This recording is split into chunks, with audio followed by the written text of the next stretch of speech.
Welcome to the podcast for empathy and imagination. My name is Aubrey Cloutier, And I am Drew Clark. and we are here in lovely, non-burnt Crockett, California. That's correct. The part of California that is still moist. Yes. Hope everyone out there is also moist Yep. On the inside. on the inside. I would like to Moist thank all you robots. moisteners for taking the time to listen to this podcast or watch this podcast on YouTube, either live stream or in the archives. Just I want to acknowledge you for searching out a website called, the podcast for empathy and imagination. Yes. And feels good to be included in your day and in your time. And thank you. Thanks for being here. Thank you. Thanks for hosting. Absolutely. So that was a new little tune there. Are we gonna check in, or what's going on? You know, I don't have much of a check-in. Okay. See Getting if I. sick. The smoke's kind of caught up with me, I think. Okay. Yeah. So All the, you're visibly tasting the smoke. Yeah. Got all congested, as you can probably tell. Yeah, I got congested too. But How it else took, did it this- took you- like a week for it to get me. Since one of your jobs is you physically working outside, that affect you? I think so, yeah. Yeah. Is it working up in the hills sometimes? A little thicker up there. Oakland Hills, a Yeah. little thicker. So I have a little face mask now. Oh, okay. Haven't used it, but a little late. See, I have a little one, but it's actually not really for smoke. It's for dust, but it seems like it would help a little. But I have this think it helps. beard, It psychologically and it's helps. it doesn't. It's sort of. I think I would need to shave for it to really do anything. You know, that's why Hitler shaved. He had a full mustache, but his commanding officer said, you got to shave it down so that your gas mask fits against your face. Wow, So that's why Hitler had the Hitler mustache. had the Hitler mustache, which Wow. no one can do now. No, that's forever been taken. I think Michael Jordan tried it for a second and just was like, no, can't do that. No good. So thanks, Hitler. Yeah, for ruining another thing. Man. Super awesome fashion. Such a master ruiner. Yeah. See, I'm okay. I'm feeling better about my economic life. Although the questions are still like, we've been here at Gradient Studios just about a year now, and my lease is almost up, and it's like, all right, are we gonna stay, hunker down, and keep paying this very large sum, or are we gonna get out of here and do this somewhere else? Mhm. Pay less money. So I actually had our landlord over, and he's a great guy. Best landlord I've ever had. Best landlord relationship I've ever had. He's like a real person, and Right. it's just nice to have a landlord that comes over, drinks a beer, and cusses, and then leaves. Yeah. And he's just like, "Can I do anything for you?" Nope. Okay, bye. If you renew the lease, does it have to be a year? Yeah. Yeah. Yeah, it's got to be a No, year. No negotiation. I Six mean, we could months? maybe talk him into a 6-monther, but it's kind of like we have this other idea where we have this pretty long driveway. Like, what if we parked a trailer or tiny house kind Mhm. of thing in the driveway? We lived in that and shared the studio in the backyard, and then someone else lived in the apartment. And they, did that. So, like, my check-in is, like, I'm considering those things and still thinking, like, what's best. And this is all brought to you by Clark Pool and Spa. This is Cool. icosahedron over here. Yep. It's a 20-sided die, or 20-sided die. it's the sacred geometry symbol for water. So, Who Clark makes up Pool the- and Spa. Who makes up who's in charge of the sacred geometry symbols? I asked that too when I learned about the icosahedron. I was like, well, who professed thus? Yes. And why does it mean thus? Yeah. Everyone knows about the concentric circle thing, and that I think makes sense to us as connected beings, like the flower of life Okay. kind of image. I'm sure we could pull up an image. Everyone's seen them, but I don't know. It's sort of like in ancient tradition, they just sort of called it, Yeah. So yeah, I'm Okay. feeling good about that, and this episode is definitely brought to you by Clark Pool and Spa. As well, of course, as our Good. major sponsor. Yeah, so I think that's my check-in. I think I'm ready to jump into some tasks and enjoy some fine ale. Today we're enjoying some Lagunitas IPA. Lagunitas IPA. And Classic. Yeah, it is, and it's still good. A classic of the region. I'm sure other parts of America enjoy it as well. Oh yeah. Brewed out of Petaluma, California. Oh. All right. So, what do we got? How about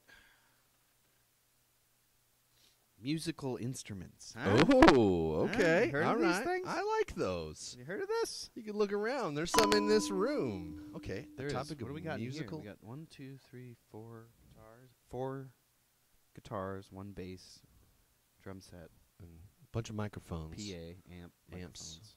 Yeah, all Yeah. kinds of stuff. It's basically music. Yeah. Not a lot of Musical instruments. No So, woodwinds. like, how many are there? Like, I have a question. How many musical instruments gotta be- exist on the planet? It's got to be a finite number. Well, right? I know there's some gray area too. Like I have a block of wood, and that's I mean, you Right. get into Huh. like, Yeah. I don't know if it's because then at any point anything is like any physical object could be a musical instrument, a percussive musical instrument. Anything, any object that makes sounds. Well, that's fucking everything except for things in a vacuum Right. or things in space. So, yeah, and they speculate that primitive instruments were designed to emulate natural sounds. Oh, like bird calls and trees falling and stuff like Yeah. that. Yeah. Okay, cool. But yeah, what about like in high school, middle school? Any band instruments? You play any instruments in band? Yeah, I played the guitar in Huh. middle school, high school, and then I started a band in high school on the guitar.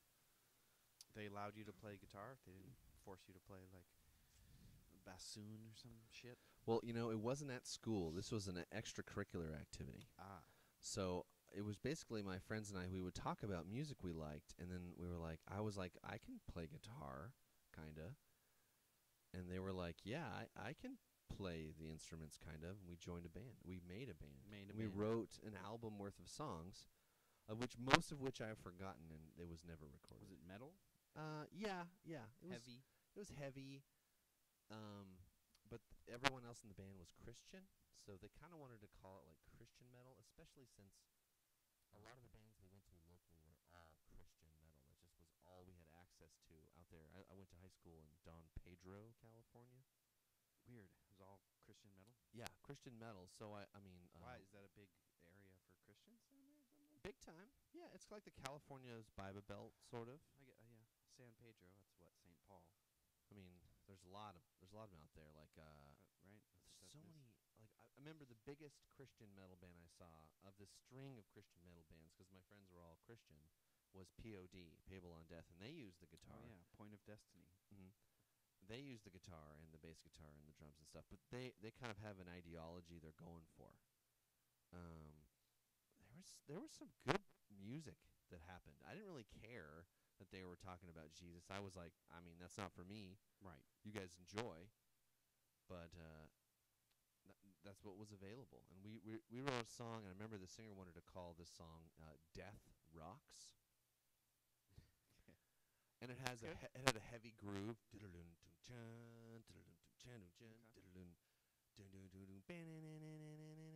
Death Rocks. ROX.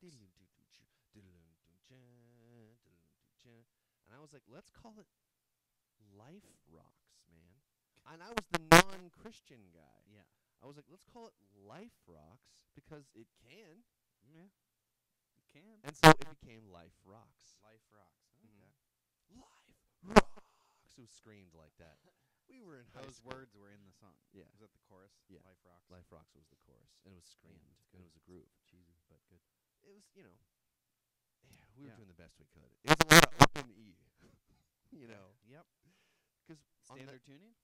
Yeah. Was Yeah. it standard tuning? I think it was the last and first band I played in standard tuning. Before you knew about drop tuning. Before and I- all that stuff. Began the drop D and then later the drop C saga. Yeah, I played. Well, the band teacher. I wanted to learn some bass from him. bass if you play trombone in the band. Okay. So I just had this hand-me-down trombone that was like the shaft was like Commander bent. Riker. Oh, Yeah, like Commander Riker. The shaft was bent and it was all like rusted and shit. So I mean, it was Totally weird. because it was playable even. Yeah, it was It's playable. bent. Could you? We did a few could you- performances. Yeah, it was hard to do. It was a hard instrument to do. It's like a fretless brass instrument. I You have can't to- even you wrap have my mind You have around to that. remember where the positions are for each note, you know. And it's all on a continuum, so you have to hit it exactly, which is very difficult. I doubt my skills in that arena on musical instruments. I feel like I need frets. It's really hard to do, very hard to do, especially with a shitty trombone. But it Or a rusty trombone. and a rusty trombone. But it was hard to do. Like your mouth, just the mouth position, remembering. It's difficult. Did you play any So- recitals on the trombone, or was it just Yeah. a dead I end? think one or two. And he did teach me some bass, like some Michael Jackson. stuff. Cool guy, Mr. Elman. And that was it. And then I started playing bass just because I had a friend who played drums and a friend who played guitar. Out of We necessity. all skateboarded together, and then so by default I was on bass. That's a lot of people's story. You know, that's the story of System of the Down too. Oh yeah. And in fact, the bass player of System of the Down, he was like, for a long time, loathed that he was stuck in that position because he was really a guitarist. Yeah. But then years later, in the mid 2000s or something, he finally got it. He grasped that he's the bass player. Yeah. And then he really took it on, and he was like, he wrote more stuff, and it took years though. Even he was still famous and stuff. Yeah. Well, yeah. There's a lot of guitarists that are slumming as bassists and feel resentful about it. Like Jimi Hendrix is bassist. Oh, he's a guitarist. He was a guitarist, and you can tell like the songs. There's like one song of his on each album or something, one or two, and you can just tell which one it is because it's kind of mediocre. Oh, well, that's too bad. Yeah, but you get the chance. You're playing with Jimi Hendrix, so I would. No, I would. yeah. Because I'm a guitarist. If someone's like, hey, you can play bass in this famous metal band, I'd be like, sure. yeah, sure.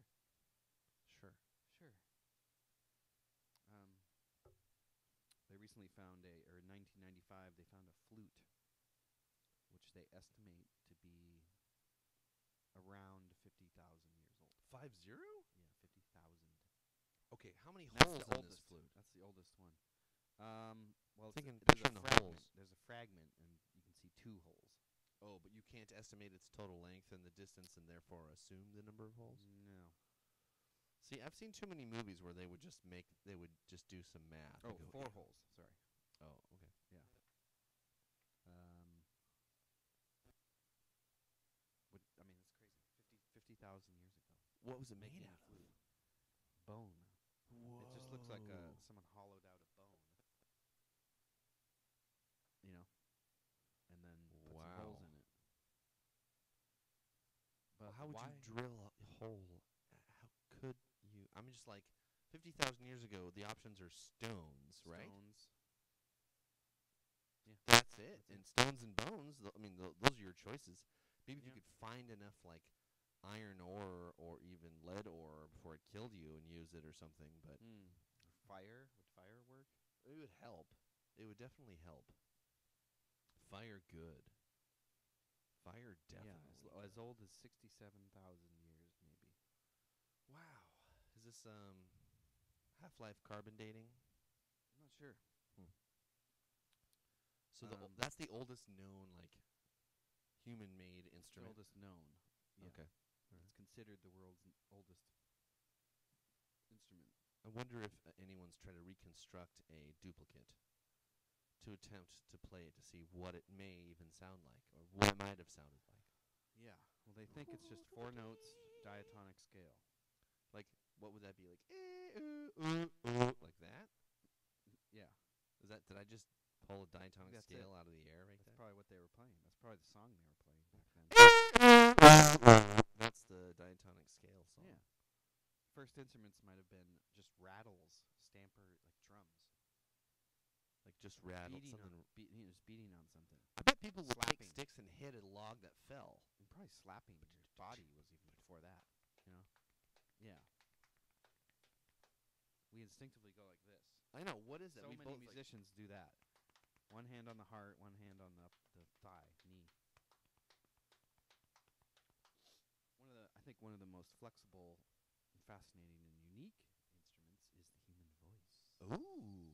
Right? Does that Everyone- count as an instrument because it's part of the body? Meh. What's the topic? Musical instruments? Musical instruments. Well, then, I wanted to keep it broad. Yeah, I think so. You're creating a That's sound. a musical instrument. I mean, if you're creating a sound, right? Because notes are just arbitrary. You could have an infinite number of I've notes. seen people do that. It didn't work for me just then. The armpit farting, because people can do the sound. Yeah, that was a big thing in middle school. Well, then, in that case, is flatulence an instrument? Yes. Well, then, There used to be I'm quite a musician. there used to be performers in France, I think in the 1800s, or 19th century, that they were like fart performers, like stand-up farters. There's a word for it. I forget what it's called. Is it the fartler? I mean, But it's like that. Well, there's it's like that Mr. Show sketch. But that was a real thing. People would go to be entertained by someone just farting on stage. I don't remember that Mr. Show sketch. Oh yeah, Fartin' Rudy. It was the Oh wait, no, that Yeah. sounds familiar. yeah. It's like David Cross as a fart guy, and then he gets one upped by a guy in the audience who has more severe farts than him. Oh, he's probably sad by that discovery. Oh man.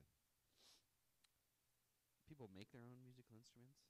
You know, a lot of people speculate that our whole musical structure, Western music anyway, is because we have 10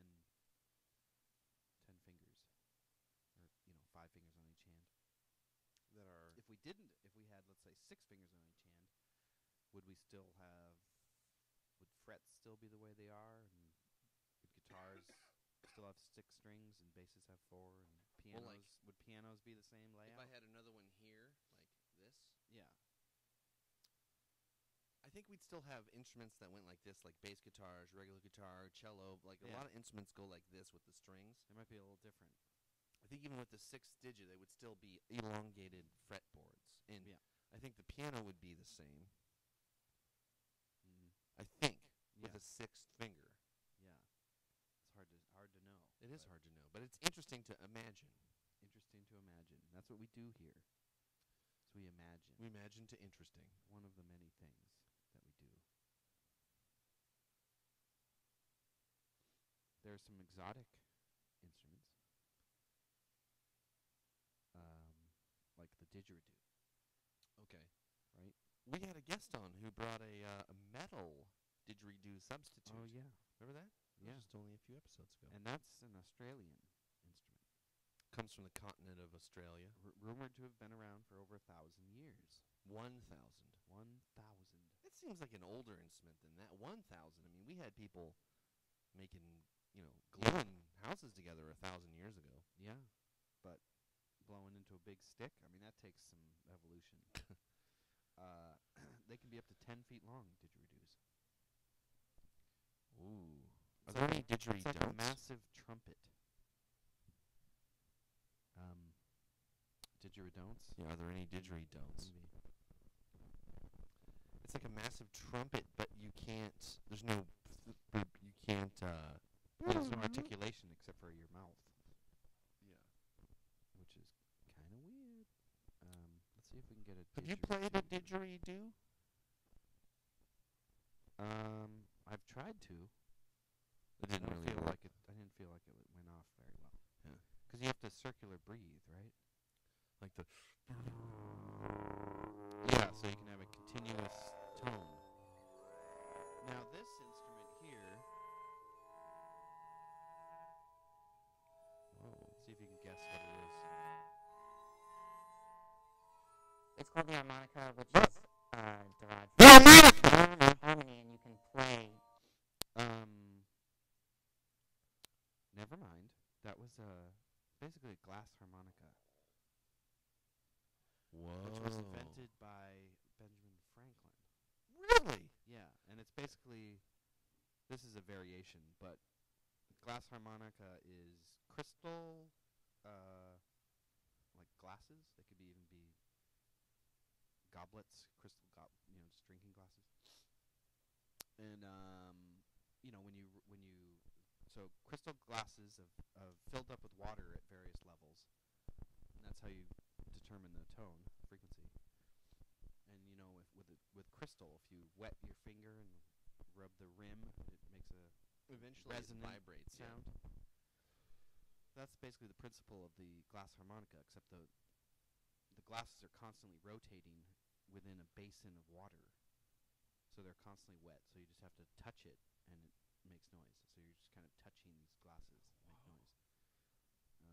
See if we can pull up something here. That's not what I wanted.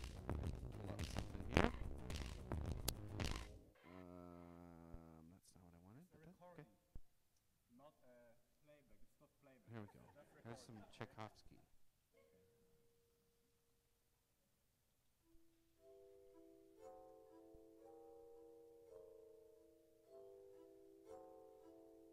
You can see. Here, let's show him. Hand it over.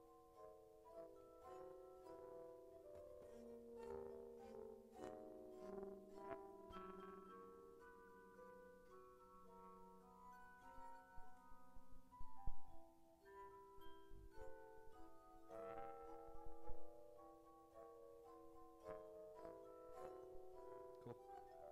Okay, nice. So that's pretty neat. Whoa. Benjamin Franklin was pretty industrious. I recently heard about him too. Someone else said he was did some other he invented something else we all still use or something. Bifocals, I think. Yeah, it wasn't that, but that's awesome. Yeah, and he, He's a smart guy. smart guy. Wooden teeth I think he on was slaves, right? I think Yeah. he's also a real firebrand, like a real party animal.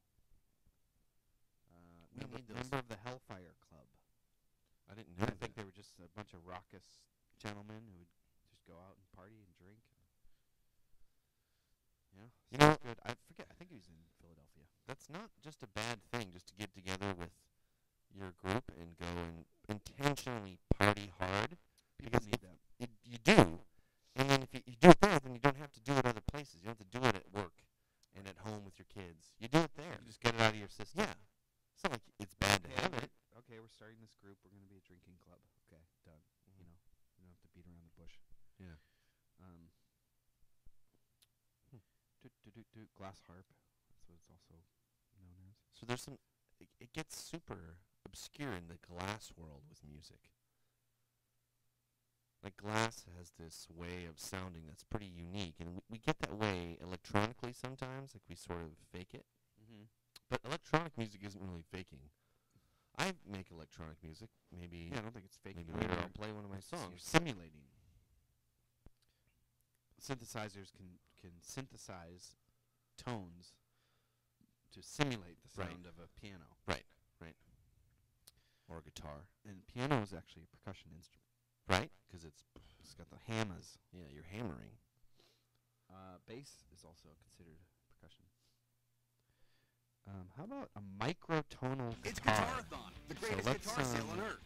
Get massive. Wow, sorry about the ads. Sorry. Final You know, Final Corp's the really thing is- pushing these rubber guitars that they have. The podcast for Empathy and Imagination, patreon.com / and it's just all gradient. So, welcome to Gradient Studios. Yes, indeed. Trying to cue this up here. I'm not sure that it's actually gonna do anything. Let's see. Okay, here we go. A microtonal guitar. Very bizarre looking. Let's see if we can hear how it sounds. Kind of sounds like a normal guitar. It does. Look at how weird the frets are.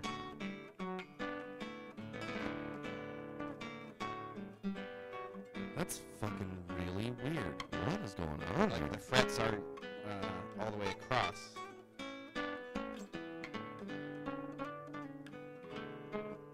Yeah, it sounds.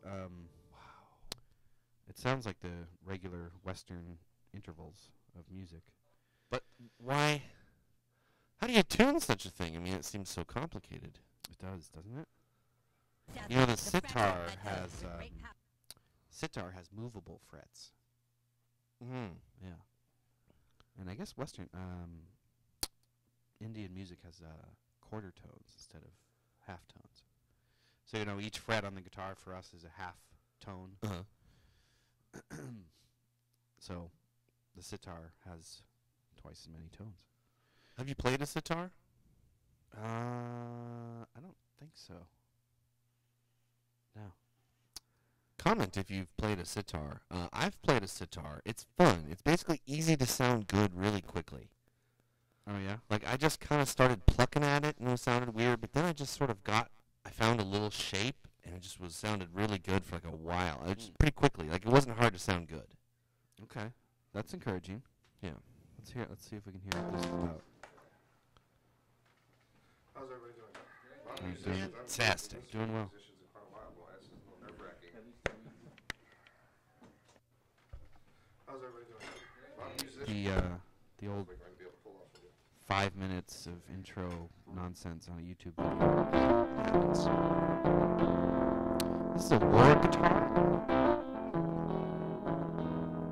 so-called war guitar. Oh, my God.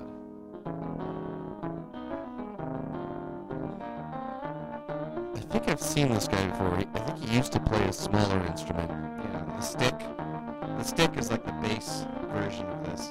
Well, I've seen a lot of, like, 12-string bassists. Yeah. But this is like 25 strings? I mean, I don't even know. Maybe Yeah. 18 strings? Seems like you would have to. Yeah, it's weird because it seems like piano would help you to play this, but I guess it would. I guess it would. It's just so bizarre. Wow. Any interest in like a 8-string guitar? You know, I've played some 7 strings, and I disliked every moment of it. I really tried. I was like, yeah, I'm going to fucking get heavier. Yeah! So you don't have to tune down. Because Well, I guess you'd still tune down I if still you're like to doing- play If you're doing drop C. with a perfect fifth at the 6th and 5th string so that Yeah. one can make a bar power chord. Right. That's I like writing that way. Yeah. And yeah, I tried with the 7-string and I couldn't. If I could, I would try again. It's been some years, I'll say that, but I didn't like it. And then I was like an 8-string. Like, if I didn't like the 7, I'm definitely not gonna like the 8th. But I've played a 5-string guitar and I was like, I missed. It's really like 6 strings. That's why I bluegrass think it guitar. appeals to so many people. The 6-string electric guitar. Yeah. Let's see. This baby here. And then weirdly, the B is not in the same relationship as the other strings. I've recorded a bunch of stuff with this instrument. Mm-hmm. It's still sort of in tune. You can barely hear it, but You can hear it. it's cool. It's good stuff. And I think that the 6-string is so appealing because of its range of registry. Because you can do super heavy chugs and crazy trilly highs all on one instrument. It's just, Mhm. I think 6 makes a lot of sense. I don't know. You're primarily a 4-string bass guitarist. Yeah. Would I had a you like to 5-string for a play it? while. Yeah, how do you feel about 5-string basses? 5-string basses are, less is more. I mean, but if you're doing like musicals and stuff, Broadway musicals or like Cirque du Soleil, a lot of times they want you to have you need the lower string. Not so much the higher string for a 6-string. Cirque du Soleil? Cirque du Soleil, like, that group, performance group. They have bassists? Yeah, they have like a house band for Okay. their shows that plays live during the show. Okay. But yeah, if you're playing for like musicals and stuff, or sometimes jazz, you want that lower string. because the stand-up bass is, I think, an octave lower than the regular bass. So, I liked my 5-string. I think it just wasn't the right 5-string. How do you tune it? Do you keep it as standard tuning, like E, A, D, G, B? Yeah, but the low string is B. Yeah. Which, so for the guest So- speakers, if I had a 5-string, I wouldn't need to tune down. I'd just play it normally. Because Because B we're tuning standard. down, we're tuning the E down to a B, and if I had a 5-string, the low string would already be a B, so I wouldn't need to tune it up or tune it down. gotcha. And the high string on the 6-string is a C. I had a fretless for a while. It was Bass? difficult. 4-string. Fretless bass 4-string. Yeah. Did you play live with it or just at home? just at home? You never band played live with it practice? too hard? No, I don't think so. Because you were playing live at the time when you had it? I just wasn't good enough to have it. Like now, I could probably deal with it, but back then it was just like the cool factor or something. Or I thought I was better than I was. I don't know. Huh. But I've been thinking about getting a 5-string, and then I was thinking, well, why not just get a 6-string? Well, that'd be cool. It would be pretty cool. But then you're talking like it's Yeah, going to it be It like is. this wide. Yeah, So, I mean, you're going to... exactly. It's a little bit. It looks awesome, but it also looks kind of silly. I've seen So so much overkill. amazing 6-string bass on the internet. Like, Yeah. amazing tapping and chords. Yeah, Cool I'd have to intervals get better. and stuff. I mean, you'd get to get better. Yeah. But it's like... And you'd be able to be very heavy, too. And your heaviness quotient goes up by like a prime number. It could definitely be a one-man band with the 6-string. Mm-hmm. 6-string bass, yeah. And it would be cool if you had like different outputs for different strings, like Oh. because then you could have effects on some strings and not on others. Like that would be pretty cool. Wow, you'd have to get... I can see it now. It's like it's... Almost like have it separate. The pickup has it in it. Right. You have to. And have to have a few outputs and then a pickup for each string or something. I don't even know if that exists.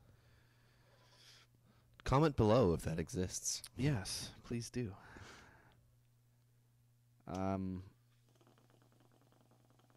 Or even like a piece of PVC pipe, you can make like a sort of different tone drums out of just different lengths of PVC.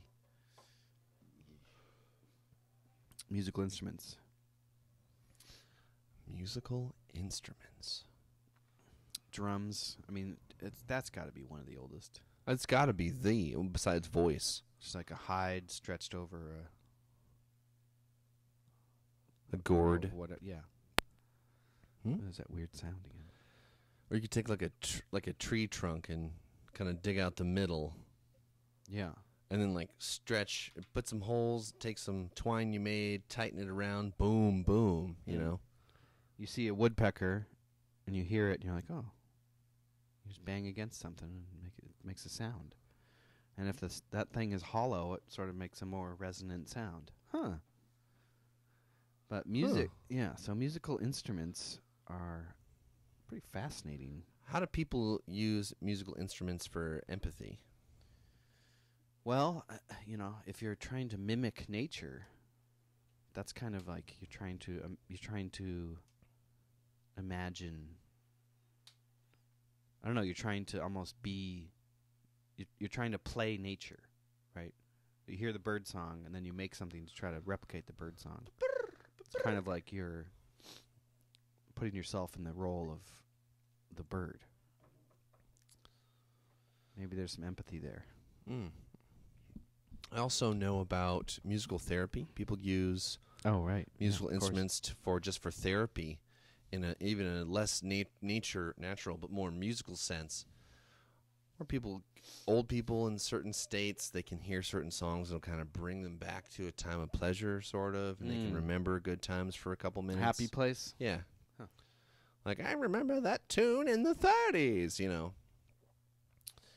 as an example. That's true. Music can be very calming. Yeah, so we know people. We have a friend who's done this, and I know other people. I have acquaintances who've done that, music therapy, and it's pretty interesting. I wonder, like, if I wanted some musical therapy, what would that be? Because I play music a lot, So like, if I were to like go to a music therapy session, what would that be? What would you want? What it to be? musical instrument would be used to give me musical therapy? Do you get to do people choose what they want to hear, or is it just I think it's a little Therapist. back and forth. I Okay. think they kind of work on finding what they like, and then blast some beats for ideas. 30 minutes? yeah, if someone's like, Drew, how about you just sit down in this chair, and this really great drummer's going to come in, and he's just going to do crazy drums for just 20 minutes, and you just get to relax. Yeah. Would that relax you? Or? It might. Yeah. It might. Crazy. If I fast- could look crazy at, I fast want to drums? look at him though, or her. I'd want to look at them Yeah. to see what they were doing. I wouldn't want to not see. I'd want to see what they were doing, but like in a pretty relaxed state. That Mm. might be pretty relaxing, because then I wouldn't have to, because they were doing it. Yeah. But then I'd be like, well, I would Then you'd return the wanna play. favor. You'd right. wanna- yeah. And then switch, so you can lay down, and I'll play crazy drums for 20 minutes, and then you get the therapy too. Win-win. What if it was like black metal drum style, but on an electronic drum set, but it wasn't the drum set as the sound. It was like some other like ambient sounds. Oh, or like synth tribal pads or drums, but something. played like black metal style. Yeah, or even like just a synth pad played like black metal style. Interesting.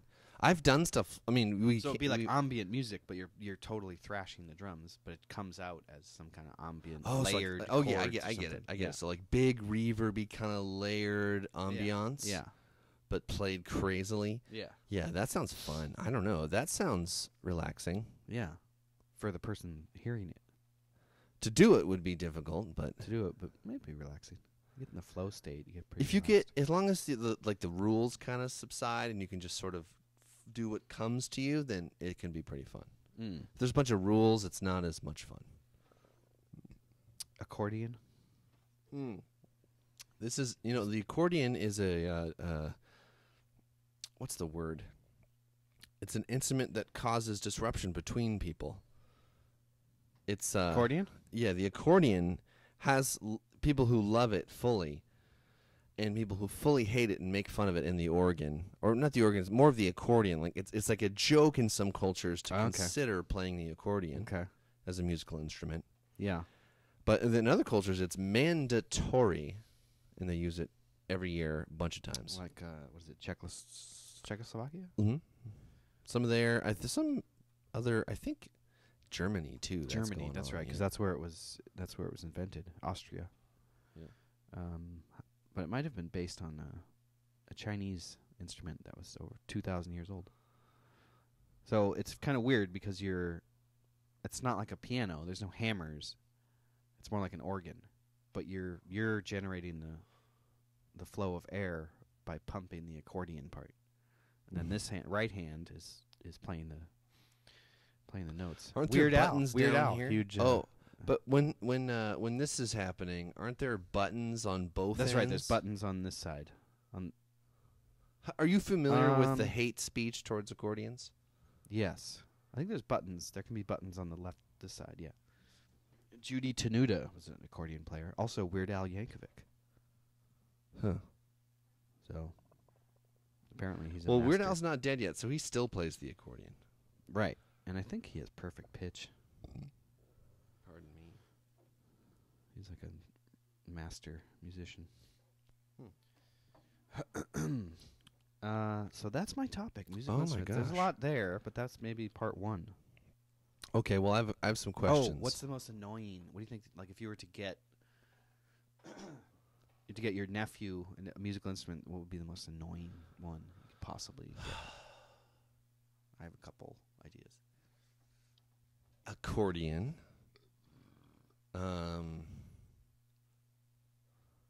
Drums Yeah, can be very painful. a snare drum, Oh. Has to be electronic. F that. or a violin. Be pretty annoying. A real one. Oh yeah. Oh yeah. No. Because okay. if you don't, that's if you good. can't, do can't it, play it it well, hurts. it just sounds like shit, and it takes a lot of work to make it sound good. You have to. Yeah. You have to go a long way before it sounds good. Yeah, That's not true on guitar. You can hit a chord, and you're like, hey, yeah. I hit a chord. But the violin, I've heard people who are like getting better at violin, and it's hard to. It hurts. Yep. It's true. Okay, so organ, You got some drums, que- and violin. You got some questions? Okay. Well, let's take a guess. Not total number of, but total types of non-human body instruments. Types like Exists. woodwind, stringed, No, I mean like sax. I mean guitar. baritone guitar, bass guitar. Okay. You know, all the subgroups of physically made non-human body part instruments. How many do you think? How many? What's the global guess? 1,000? 1,000? Yeah. Probably more, huh? 6-string guitar, 5-string guitar, 8-string guitar, 12-string guitar. All the different electronic instruments too. It's got to be in the thousands. I bet you we're in the several millions. You think so? Mm-hmm. I bet we're above 5 million Like with the short and scale, under 10 million. all the varieties. Like All the short varieties, scale all the bass. countries, and all the time. There's physical instruments that have been made by I don't people. know, millions of, yeah. I think there's probably Types. 7 million instruments. Now, I don't mean like if they're produced 50 of the Laguna. Right, you mean different types. Distinct. distinct types. Distinct, yeah. Huh. Yeah, I don't know how we find that All out. the but glass it's- instruments, all the water instruments, all the string Yeah, instruments, all millions. the air instruments, all the wood instruments. It's like there's so many. Millions a lot, though. Maybe there's 1 million. Maybe there's 7. I don't know. Yeah. Let's find out. Huh. If anyone knows the exact number, let us know. What instrument would you most want your president to be able to play? Right? Clinton played the sax, Right? right? But okay, I'm asking you, what would be your most Oh, favorite? what would I want? What would I you want? want? What would be the perfect scenario that this person would play?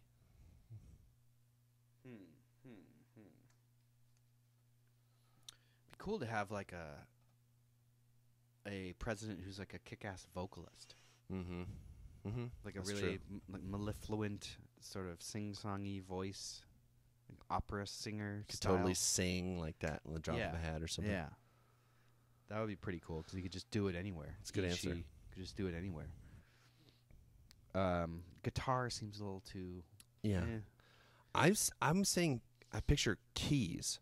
Piano. Imagine a president who's amazing on keys, just keys. Like of course, a- piano included, but you also include synth sounds and just other sounds. Like a piano singer. See, there we go. He could play a show. He Yeah. could do a bunch of lounge songs on piano. That'd be fun.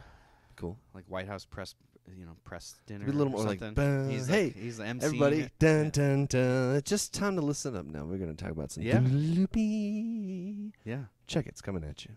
that would be cool as shit. Maybe one day. Maybe one day. Maybe one day. All right. That's my topic. Cool. So let's hear a word from our sponsor before we go into our next topic. All right. Final Corp is, as always, our sponsor for this episode. And they are based out of Alpha Centauri Prime. And we receive their advertisements every few weeks. Traveling Lightspeed. I think they were founded 250 years ago. Alpha Centauri. And that's their story. Let's see what they got to say. Final Corp. It'll be fine.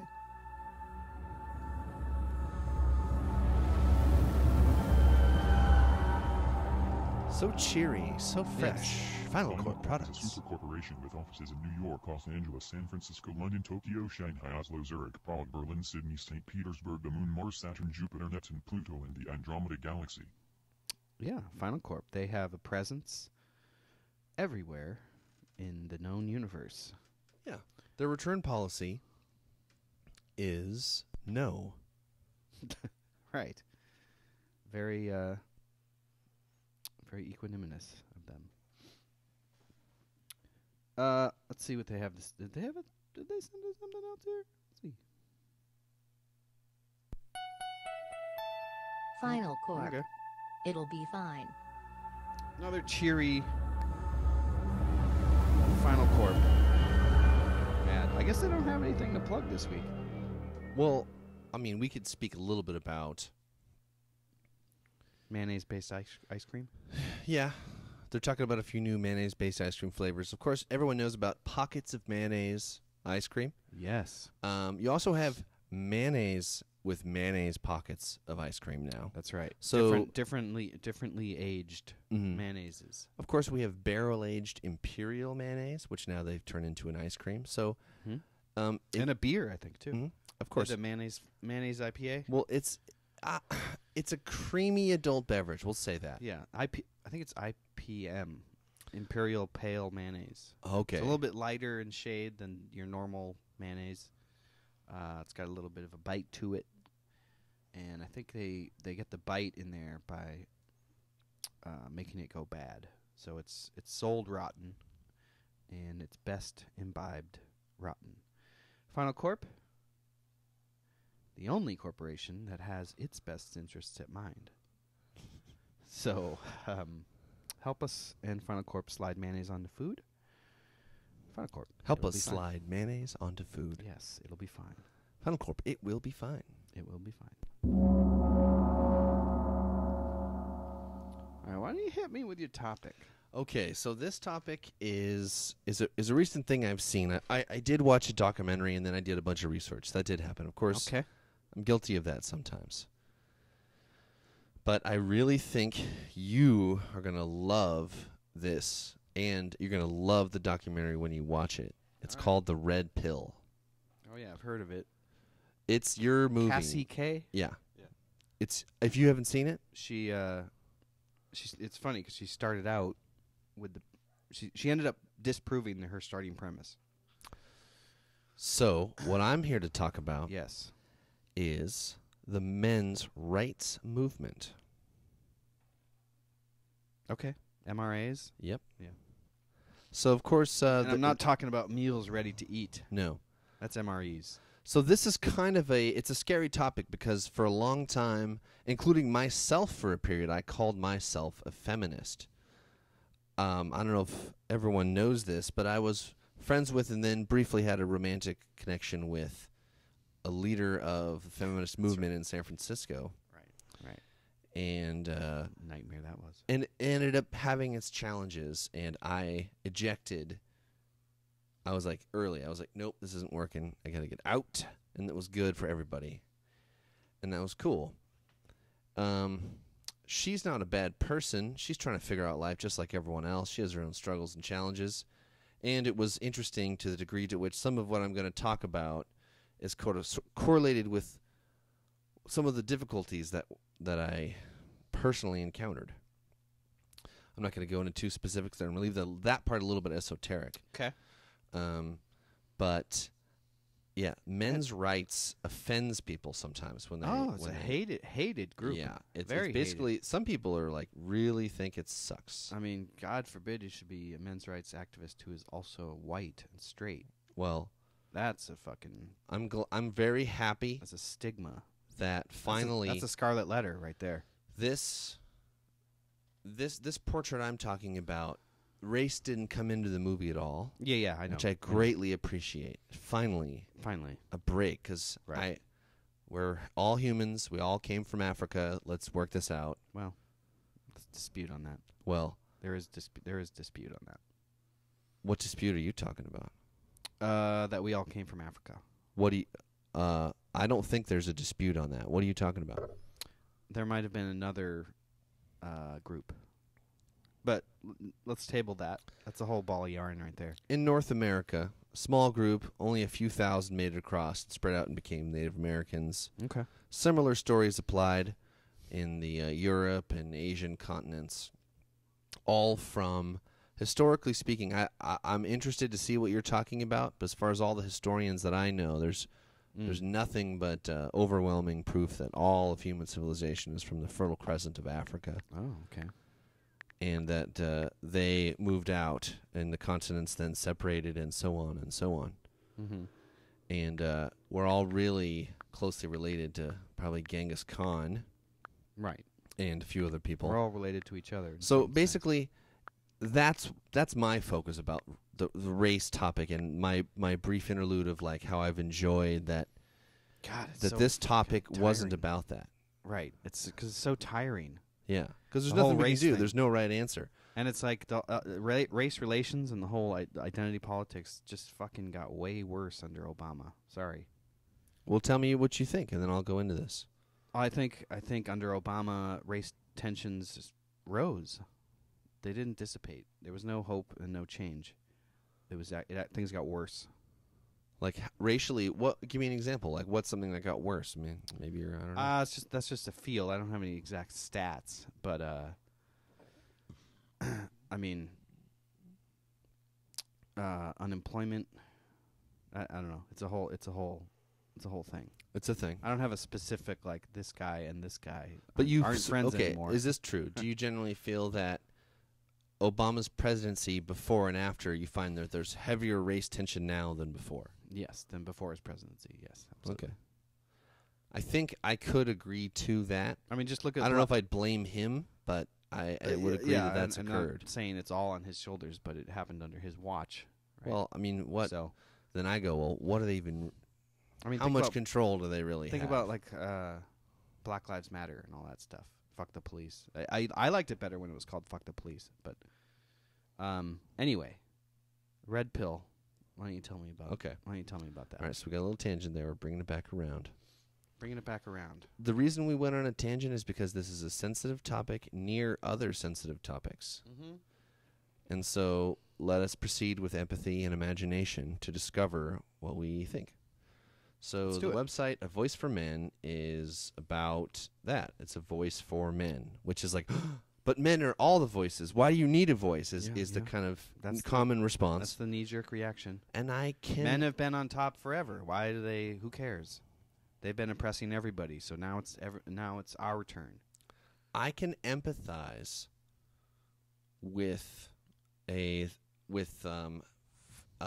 moderate feminist thinking and observation when they describe certain things about what happens statistically, and I can hear that and go, well, that's a real thing we can really talk about, and there are a few things like that. Facts. Yeah, Facts are important. there are. It's hard to get anyone to listen to facts, though, in these sort of. Well, let's see. My choice is I'll hear someone say something about that. And I go, well, those are real facts that we should really talk about. Sure. But I don't think the solution is to demonize all of men. That's not like how you get us to get these real holes that I can see Right. That's in certain areas. Self-defeating. Right. So I understand the frustration. I disagree with their approach. So I'm on board with Of the equal rights. of the militant feminists who are like we should kill all I think men. a lot of the deep end of militant modern, is it third wave feminism now? Third wave feminism. I find that is largely unproductive. I wouldn't even call it feminism. It's hard to even say that. Because real feminism actually rose out of an anti-capitalism. Right, and it was like we want equal rights Yeah. with men, and then But then it was as no... far as I know, that's pretty much happened, and I would argue, it's actually the other way. Women have more rights. They're under the law. Women are more privileged. It's true. There's a tremendous privilege to be female under certain laws. And actually, we're going to go into that. Cool. Bring it on. So, basically, the men's right movement is a lot. But we're going to just kind of go over And I think it's kind a few of a of the backlash. tenets. It seems like it arose because of a backlash. Right. Men were like, I'm sick of this. Uh-huh. It's like, Sick of I'm just not the people just fucking hating bad me. guy all the time. Yeah. Yeah, it can't just be like because I'm a white man that I'm the problem. It can't just be that. Even I'm doing. It's way too simplistic. Yeah, it's too simplistic. It's not accurate.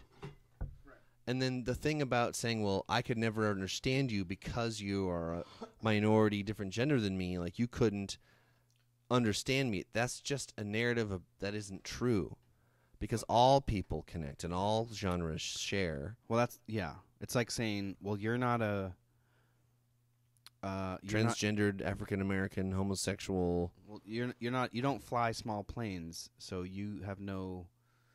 You can't weigh in on my performance. But if I see a small plane in a tree, I can say, okay, that guy wasn't a very good pilot. Right. Right? I don't need to be a pilot to be able to make that observation. Right. In that way, grows And that's why ad identity infinitum. politics is a fucking cancer. Yeah. A lot of people, I'm hearing more people describe identity politics as actually, it's just basically hyper separating everybody for That's the, right. That's right. for the, so we can all be alone, we can all fight each other, when Yep. really, it's not us who are bad, it's the hyper extreme psychotically wealthy people who make billions of times more than everyone below them in the world makes, and they own more than half of the world. And the system that props them up, like those guys are also symptoms of the system. It's not them who are doing it; it's the system that allows such a thing. That's what I think. Yeah. Where the finger, where all this anger we have, I think that's where it should be fucking pointed. At the elite? At the system that has it so that 1% of the population owns 92% of all of the stocks in the world. Yeah, yeah. I don't know if you can get rid of that, though. You can. Because the thing is, the 80-20 rule obtains in almost every single area of life. 20% of the population. Not commits- all, though. Almost all. 20% of the population commits 80% of the crimes. 20% of the population creates 80% of the wealth or owns 80%. It's 1% everywhere. owes 99%. Okay, it's a little lopsided. Most, there are a couple things here. Most millionaires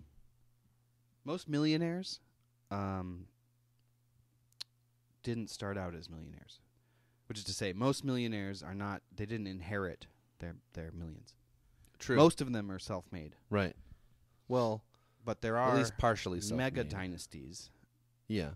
based on inherited wealth. That's for sure. And How that do you sucks. feel about those? Well, I can't really blame him. I mean, if I was a patriarch of a huge brood of kids. What if you were DuPont? Yeah. What if you were Aubrey or DuPont? Rothschild or Sure. Rockefeller, right? Mhm. Chase. Chase. JP Morgan, Chase. Yeah. Well, I would want to ensure my family has a good life, right? I mean, that's what you want. You want your kids to have a good life. You want your kids to have more than you did, have more opportunities.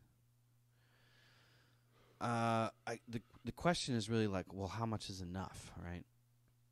And that's I think that's where people get pissed off. It's like, well, do you really need billions and billions of dollars? Just holding on to it, not doing anything with it. Just sitting in a bank. You're just making money, interest on your money, and you have more than everyone. So it's like the Right. contribution has stopped. You're surfing the bubbles of interest. Yeah, and the Rockefellers, the story is that they were actually taught good financial strategies growing up. Save 20%, give 20% to charity, blah, blah, blah, blah, blah. It just so happened they also inherited wealth, but because of the good teaching, like wealth management, they also became wealthy on their own. So, and just spreading that money around in like socialism is a disaster. Yeah, it would be. Socialism's not the answer. Or communism. Both Neither. failures. It won't work. But We need to move a forward. lot of tangents on Yeah. this. But they're real because we're getting close to the nerve. Right. That's why. Okay. So let's go over this. The first thing that the men's right movement and A Voice for Men say, this is official, bodily autonomy. Female genital mutilation is now illegal in many countries, and international organizations work to reduce this practice. These Yeah. same societies often refuse to grant boys the same bodily autonomy that they grant girls. Right. The right to be protected from unnecessary medical procedures. Circumcision. The men's rights movement objects to male genital mutilation, also known as circumcision, On the same grounds as female genital mutilation, both violate the human It rights does. of the person being mutilated, and both should be illegal. And they don't have any choice. In that- many countries today, all people have protection from unnecessary medical procedures, except for infant boys. That the Forsaken is removed in most cases without anesthetic exacerbates the problem. Right, and there's the whole, Jewish tradition there's a whole celebration around it, right? Were you cut? The bris. It's like we celebrate the circumcision. It's fucked. Why do we need to be cutting infants? Yeah, I was cut. They removed my foreskin unforcefully against my will as a baby. Female genital mutilation, it's something like 90% in Egypt. I think it's Egypt. Female genital mutilation? 90% of females have been Oh my god. FGM'd. Yeah. Oof.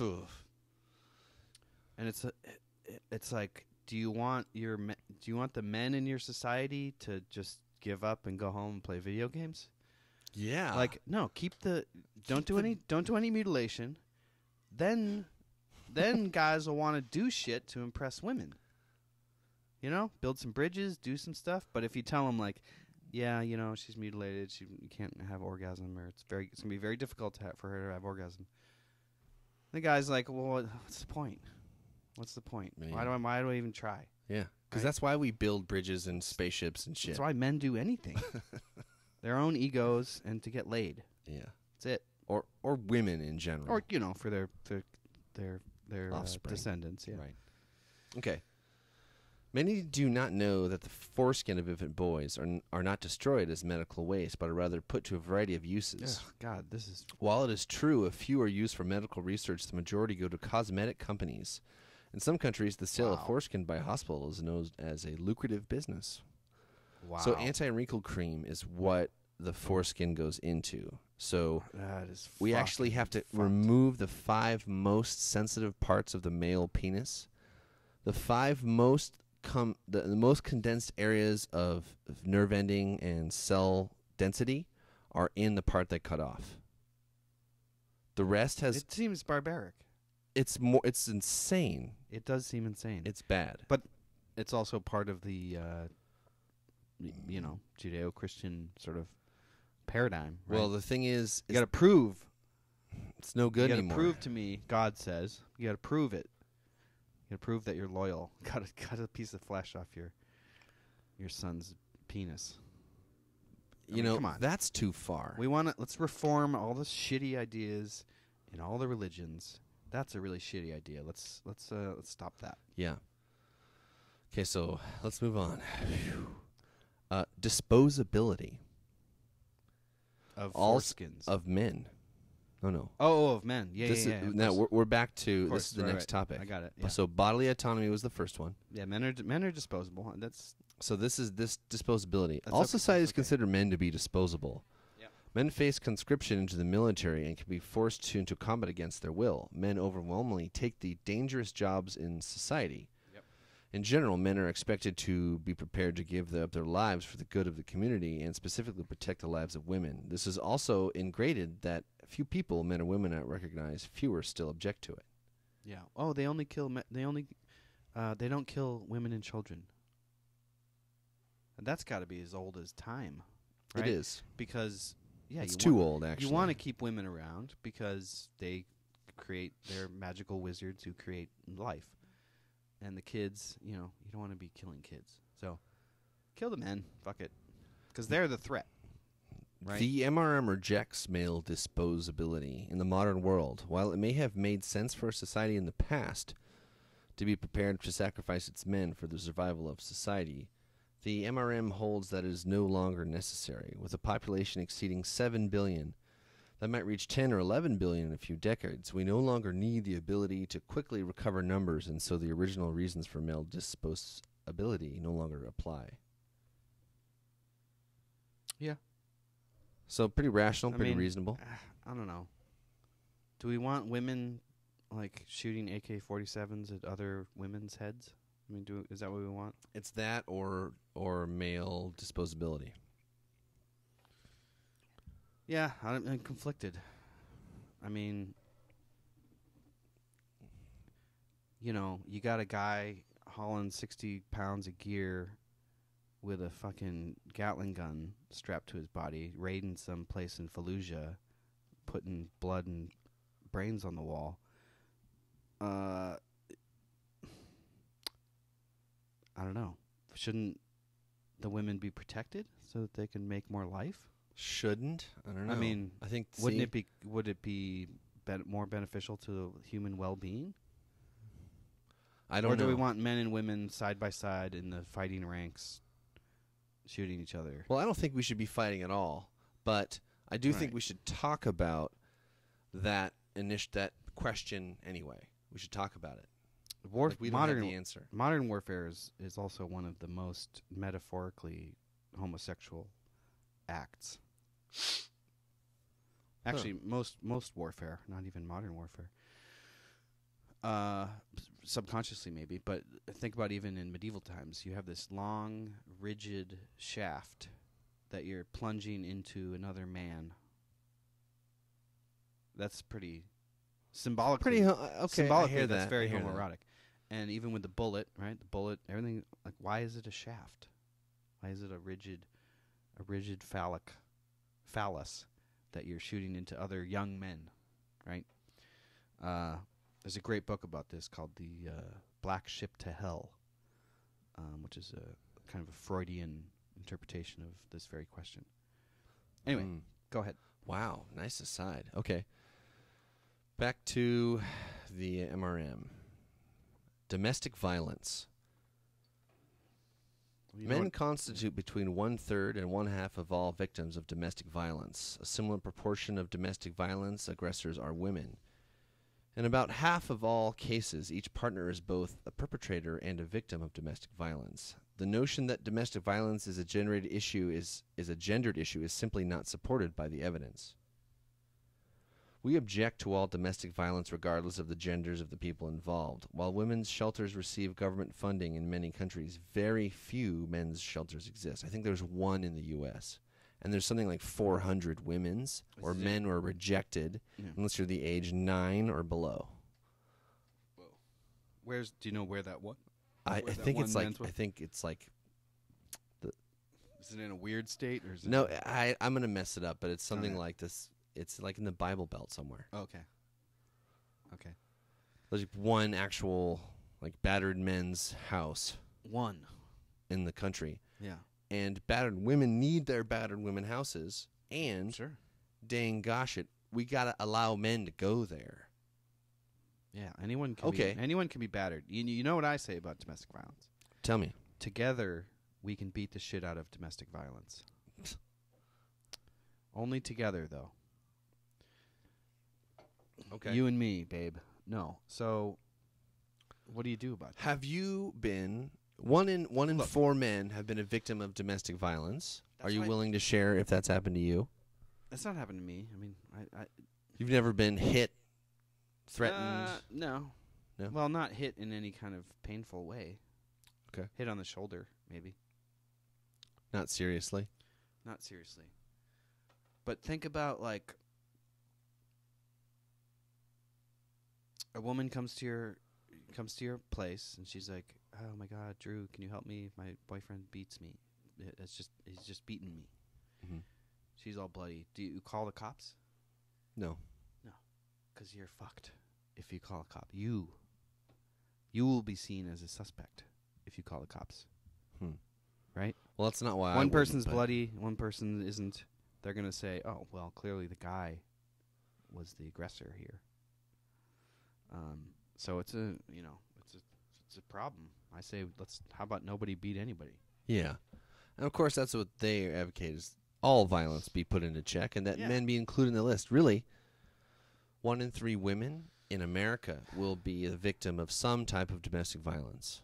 1 in 3. 1 in 3 women in America. Sucks. 1 in 4 men in America will be victims of some type of domestic violence. 25% versus 33% versus 25%. It doesn't mean not that women much are of a losing, difference. but it doesn't mean we shouldn't take care of men. I have been on the receiving end of domestic violence. It's happened to me. Okay. I've been What was that hit like? really hard. In the face? On the head, back, legs, whatever, arms. Like, Did you feel never with like a maybe, yeah, probably a couple times with like a small weapon, like maybe a pen or like. Ooh. Did you feel like you were justified in hitting back? No, Why? because I would have fucking destroyed her. Why would that be? Well, Because you're bigger and stronger? yeah, by like 5 times. Do you think that's the reason why that sort of idea exists? That There's men, some, men yeah, shouldn't men hit women? shouldn't, right? And we'll go into that too. So why shouldn't men hit women? Because they're generally stronger? Well, because it's supposed to be that like we're supposed to take the punishment and then. Oh, you're supposed to. It's like a martyr thing. It's not a strength Well, thing. yeah, it's like a martyr thing because you're supposed to be able to stop them without harming them or yourself. 'Cause I was gonna say, we all know that everybody's equal. Everyone's just as strong as everybody else. Well, that's right? not true. Right. So Thank you. I think what we're expected to do is to stop them. Like they're supposed to be able to hit us, and then we're supposed to not respond, but accept to stop them without hurting either of us. And if you so much as Isn't that sexist? bruise them when they're trying to hurt you with like a, say, a pen or something, then I would go to jail if the cops came. Sure. Is the thing. That's what I'm saying. So that has happened to a lot of men, and I can tell you I've been hit a bunch of times where it hurt Yeah. a lot, and I would get angry and be like, "Don't do that." And then some months later, it would happen again. So it's like it does affect a lot of us. Okay. Yeah. I'm surprised. Unnecessary medication. Children and boys in particular are being diagnosed with Oh, attention yeah. deficit hyperactivity disorder. Oh yeah. ADHD, and drugged at an alarming rate. This rate has been increasing rapidly in recent years, which is promoting an increase in the sale of drugs to treat the condition. Mm-hmm. In the U.S., for example, sales of ADHD drugs have increased by 89% in 4 years. That's insane. This should be of concern to parents who have received a diagnosis for ADHD for their child and are recommended to medicate. The long-term consequences of ADHD medication on a forming brain are not yet known. Yeah. The MRM is concerned that the normal behavior of many young boys is being considered abnormal and thus unnecessarily medicated. Agreed. There's a great book on that by Christina Hoff Sommers called The War on Boys. This is not to say that all diagnoses for this condition are invalid, but when the diagnosis rate is changed as rapidly as currently occurring, more needs to be done than simply prescribing more drugs. Yeah. Oh, he's he's a young boy and he just had 6 Hershey's chocolate bars. Freaking out. He clearly has ADD. He's very energetic. He's high. Bouncing off the walls. He clearly has a problem. It's Halloween. He's high. Yeah. This is man, this shit pisses me off. All right. What's your comment about that? What else you got? Well, I just About agree. It sucks. Unnecessary medication. It's It's just like- like You can't be rambunctious as a kid, or you get diagnosed with something. I'm lucky I missed that. Yeah, me too. Fuck. I was never medicated as a kid. I'm Me really either. lucky. I mean, maybe I should have been, but I never was. I wasn't I a don't think I depressed was. kid. I mean, were Yeah. you a depressed kid? No. I made shit, played shit, Yeah. But if you Excuse me. if you start medicating like children, I don't know. It's just it's a crazy world we live in because that's what we're doing. All right. All right. Next topic. Yeah. Education. Yep. The performance of boys in education systems has been declining for decades. Up until the mid-1980s, boys tended to consistently perform better in primary and high school than girls. Men are checking out, man. Educators out to set out to change this and improve the results for girls. Right. The problem is that this was achieved at the expense of boys and continued well after it was clear that boys were falling significantly behind. Yep. Not only in comparison to their female peers, but even in comparison to male students of the past. Mm-hmm.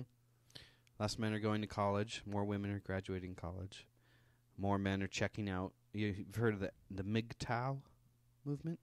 Mm. Men going their own way. Oh, They're just I've like, heard of that. They're just, men who are like, why should I get married? Most marriages end in divorce. 95% of divorces are initiated by women. I'm very good chances I won't have custody of the kids, and I'll have to pay child support. What is the appeal here? Huh. I'm just gonna go play video games and jerk off to porn. See, but That's the MGTOW movement, and that is happening big time. that's a scary hole. And 'cause you then- put all that productivity in a video game and masturbating and And then women, some women are like 38 and they have their masters and they're like, I got a great career, and they look around like, where are all the men? And there's just tumbleweeds, and they're like, oh, my life. MGTOW. I guess. So Bummer. it's a Bummer huge bummer, man, aside. because we need men and women banging. We need more men and women banging Who like each other who like each other consensually. of course, making life. Mm-hmm. That's a cool thing. I think I get that. I that hear would be ya. a cool thing. That's we all want more people on the planet. We've been doing that for a couple 100,000 years. Seems like it worked. Works out pretty well. It is still working. It is still technically. working, but it's just sad, men just totally checking out of the whole thing, and women sort of checking out too because they're so focused on career. And that's not to say women can't have great careers. It's just women are the ones who can magically produce life.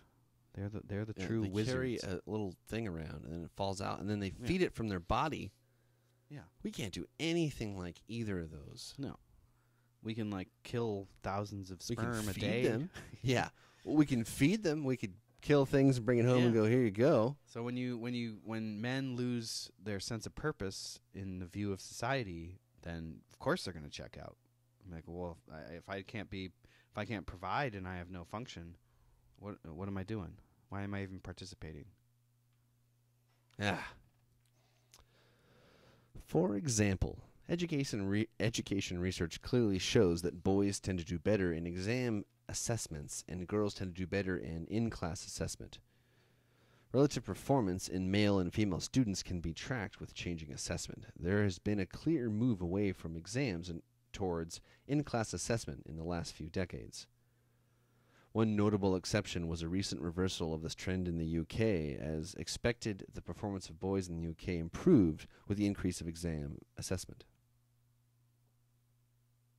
instead of in-class assessment.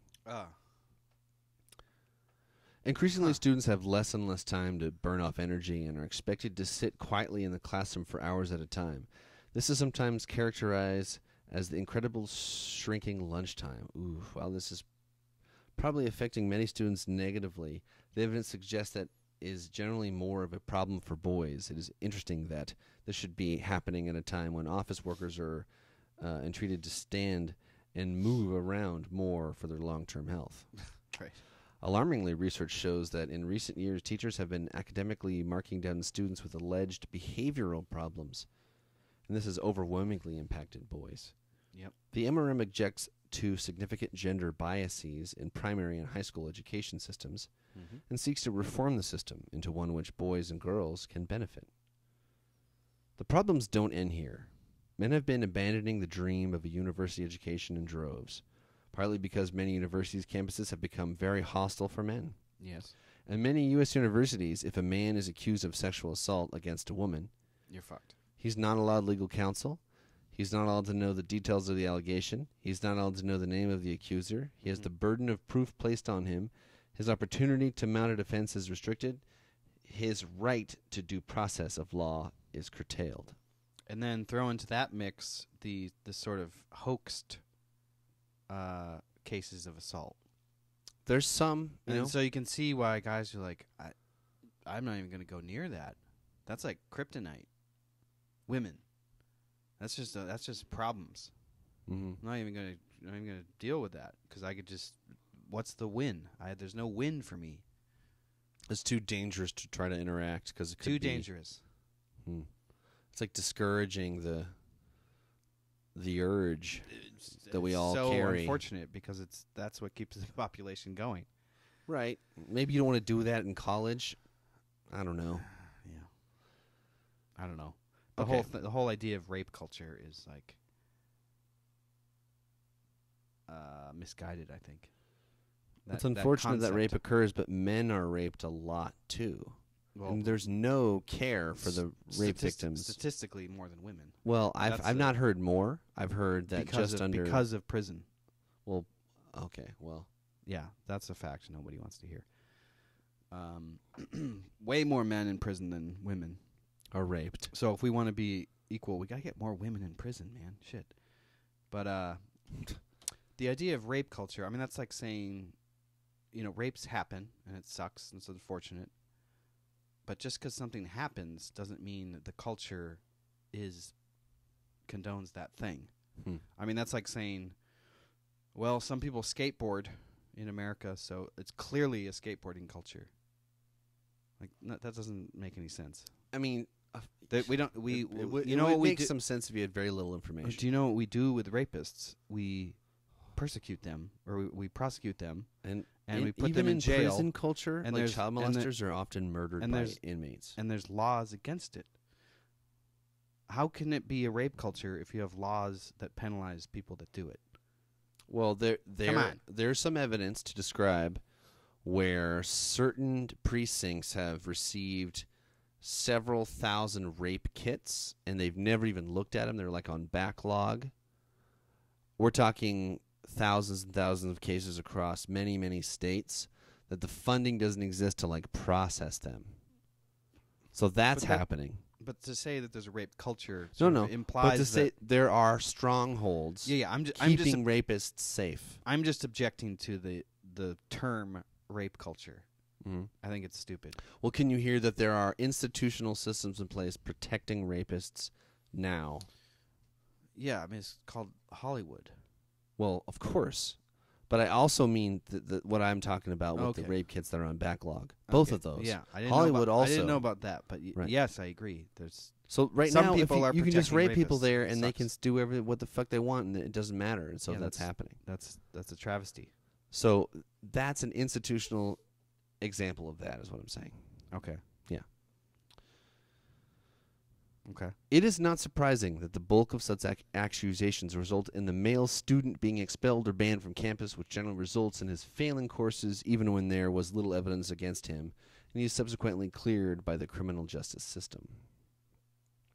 In most Western countries, men now constitute less than 40% of university enrollments, while increasingly the male participation rates in certain STEM fields is actively promoted.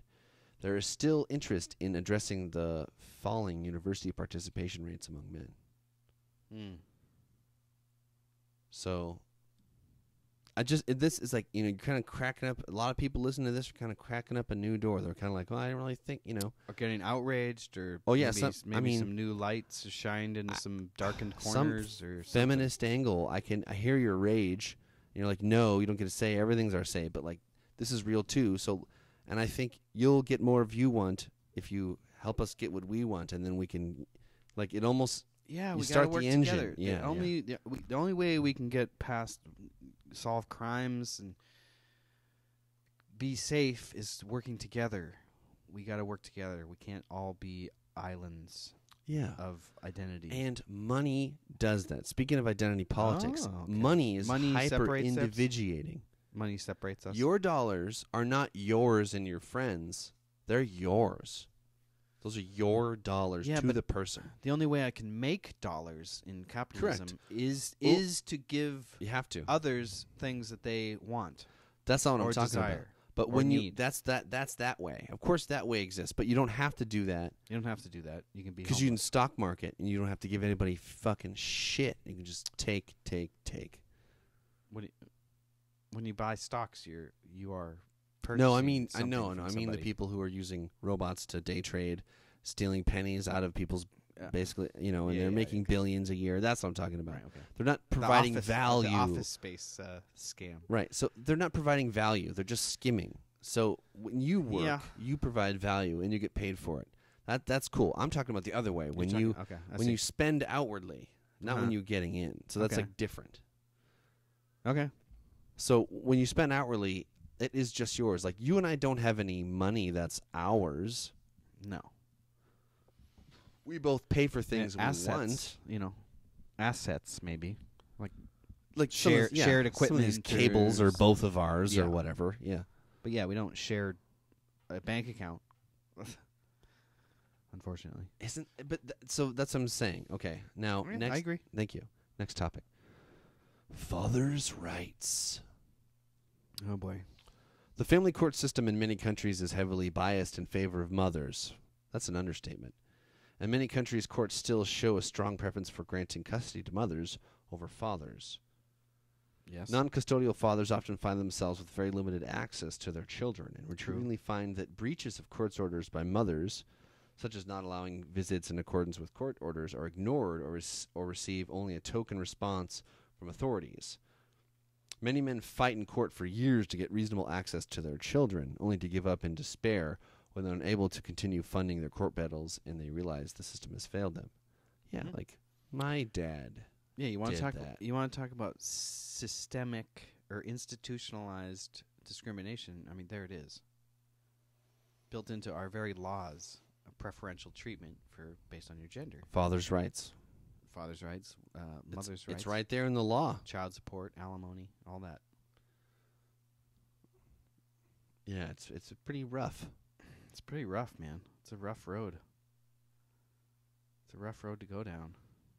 All right, next topic. All right, what were you saying about your dad? Your dad. Well, had to pay. okay, yeah, father's rights. Like my dad fought in court for custody over me for years against my mom. Yeah. In the early part of it, I was with her from the beginning all the way until I was like 12, and the courts were like, they asked me where I wanted to live, and I said I want to live with my dad, and then they granted that. And then I lived with him from when I was 12 to like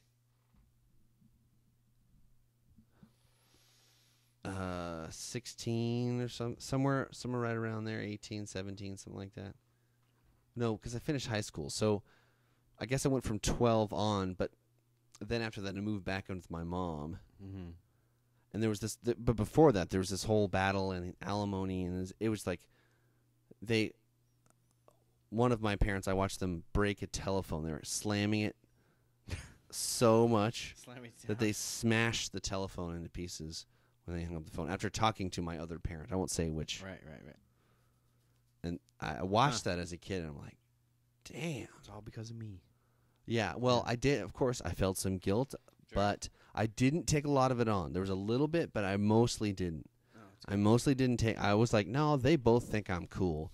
Like, she thinks I'm cool, and he thinks I'm cool. I'm doing okay. Right. That's good.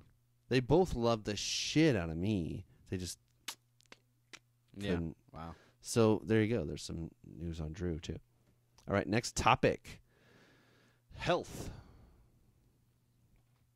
Males have higher mortality rates at every age. The difference in life expectancy for men and women actually widened during the most of the 20th century. Peaking in the 1990s, one of a significant contributor to this is the far greater amount spent on women's health than men's health. In fact, most countries spend several times as much money on women's health as they do on men's. Wow. Yeah.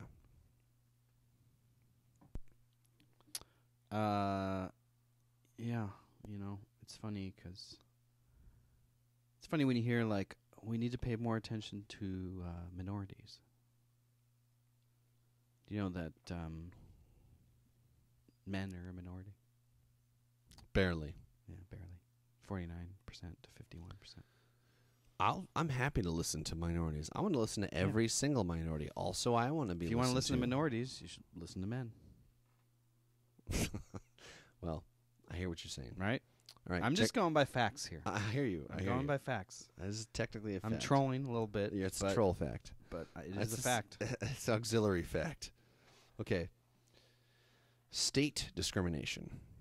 Even with the evidence against men and women in prior criminal histories are the same, men are more likely to be arrested for an offense, more likely to be charged with an offense, more likely to be convicted of an offense, and more likely to receive custodial sentence. Have you ever known a girl who, like, cried their way out of a ticket? That may have happened. And the sentence on average will be significantly longer. Some states openly advocate on this basis. A UK government commission recently advocated the abolition of all women's prisons. One of the advantages they argued was that these prisons could then be used to incarcerate more men. Yeah, I think prisons are bullshit. We should get rid of prisons. Laws that are written in a gender-neutral way are often not applied that way, and this is most often is to the determinant of men. In Canada, there's a special statute for a woman who kills her own newborn, and this statute limits the sentence to 5 years imprisonment. A major children's charity in Canada opposes this, arguing that Canadian law already has sufficient provisions to deal with mental illness, and a newborn should have the same right to protection from violence as any other member of the community. Interesting. 5 years for Murder. bringing a person to a life and then pushing them out of your body and going like, I made you, and then like, nope. That's like, what? 5 years. You think it should be more? I don't think prison would fix that. I just think that's No, insane. No, prison doesn't fix much. Develop a reading habit, maybe. Well, hopefully. Work out more. Yep. You know, rape more men. Or I don't know. be raped. Yeah. Or be raped. No. Those seem like the benefits of prison. I just... Yeah, I don't know if that Okay. last one's a benefit. All right. Speaking of that, reproductive rights. Oh, yeah, this is big. Today, men actually lack reproductive rights. Unlike women in many Western countries, men cannot choose to be a father. In the United States, there have been many cases in which a boy has been raped by an adult woman.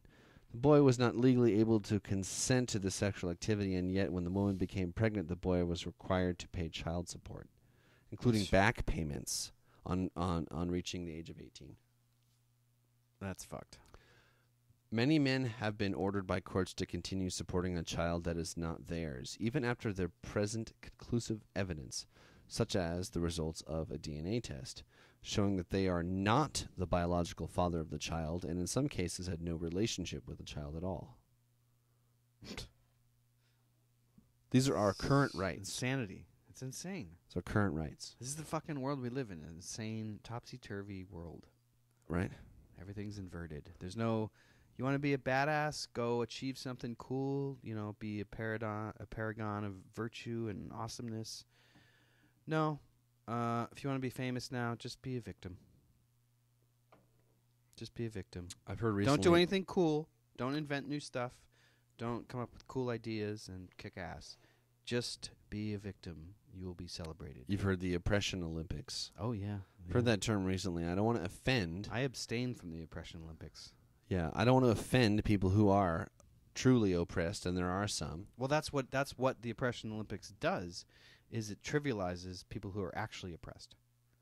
And that's what the term rape culture does, is it trivializes the concept of rape. This is a serious fucking thing. Someone grabbed your butt, you weren't raped, okay? It was a wrong, inappropriate thing to do, but let's... In the 60s, people would grab your boob. They just grab your boob. Let's call a spade a spade. We got to be... That way we can actually address the real issue and not be all hysterical about this shit. Yeah, Oppression Olympics. So, yeah. It ties in with the identity politics. It does. Because the identity is... You're hyper-individuating, and there's a winner of the Oppression Olympics, and that's like the... LP, transgendered, Native American, homosexual person, Midget, quadriplegic, sailor, gendered. Any, just pile on the disadvantages. Whoever has the most wins. What do they win? I don't know. They win us talking about them, and I'm sorry for their pain. And there is stuff that exists that is not fully fair, but the that goes Oppression every Olympics, way. the Oppression Olympics, eventually it eats its own. It does, because then you aren't oppressed enough. I'm more oppressed than you, so then It's a zero-sum you aren't gonna game. count. Yeah, I'm more oppressed than you. It's separating. You're separating people. Yes, exactly. Here's a sad one. Ready? Suicide. Yeah. Men and boys have suicide rates several times higher than women and girls. Yep. Male suicide rates have grown at far faster rates than the female suicide rates over the last century. While the high rates of suicide among men has gained recognition within the last few years, there is still a long way to go addressing the serious problem. So it is true that Well, more women attempt suicide than men, but they don't. It doesn't work. They don't. That's like the call for help, They want gradient, attention. you know, or kidding. they wanted to die, I'm fucking around. but they messed up the trying. Sure. They just weren't capable to do it. So there's a gradient. Whereas there. the guy is like, I'm having a tough time. I'm feeling worthless, and the response is, dude, just man up. Don't be a pussy. Right. Right. That's That's our the that's our common current narrative way to Yeah. deal with that. Dude, come on, be a man. Quit being a pussy, the strongest thing in the Right. universe. right. Quit being a pussy. The most magical, life-giving, Strongest, most flexible. awesomest, warmest, most comfortable thing in the world. Yeah. Stop Seriously. Stop being that. balls. Just be a robot. Be a disposable, moist robot. Okay, go. Commit suicide. All right. Yeah, that sucks, man. Next topic. Vilification. We live in a society that routinely vilifies masculinity. The TV formula so often seen in sitcoms of a stupid or inept, but often well-meaning, man married to a superwoman who can solve all of the problems for him by the end of the episode is so common it's cliche. Yeah. The mass media is full of negative portrayals of men. The news media is constantly telling us about the negative aspects of masculinity. This has led to general perception of men as people to be feared and suspected. Totally agree with that. This has led to many airlines to maintain a policy of never seating an unaccompanied minors next to men. That's true. The implicit assumption here seems to be that the men cannot be trusted next to a child. Right. Many men report feeling uneasy around children, fearful that they will be accused of some terrible act. This is a major cause of men avoiding certain industries such as childcare and teaching. Yeah, That's like big if time. I That's if I very became a true. preschool teacher, I would be like, my affection. I would be like worried always like about how much affection to properly Right. share with, give, with everyone. I'd be like, oh, I just don't want to. Don't you want to? I don't want to. It's a trap. Yeah, because you just You see it wanna as do the guy sees it as a trap.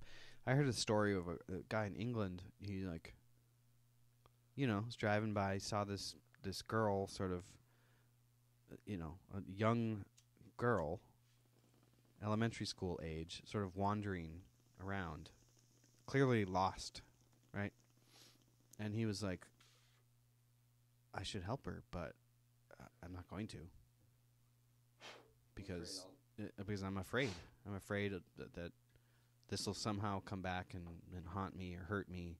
I'll Yeah. be seen as a monster. Because like if he just trusted himself, he'd be like, well, my actions will describe that, If you trust it, and I'll just go, oh, I'll help this human person instincts, yeah, out.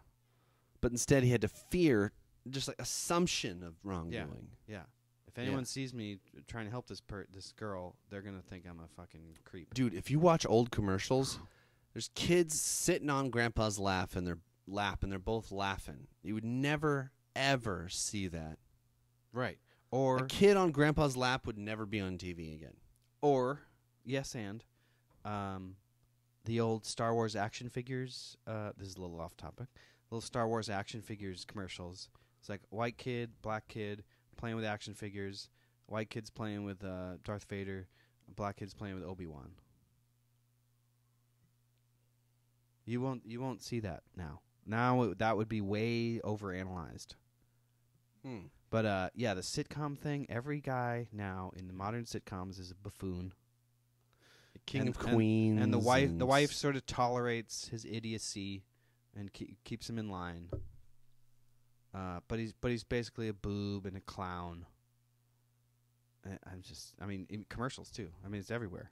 Yeah. I dare you to watch 3 commercials and that have men and not notice like that. married men and women in it, and not see how he made a mistake or it's his fault. He's just or an something. bumbling idiot.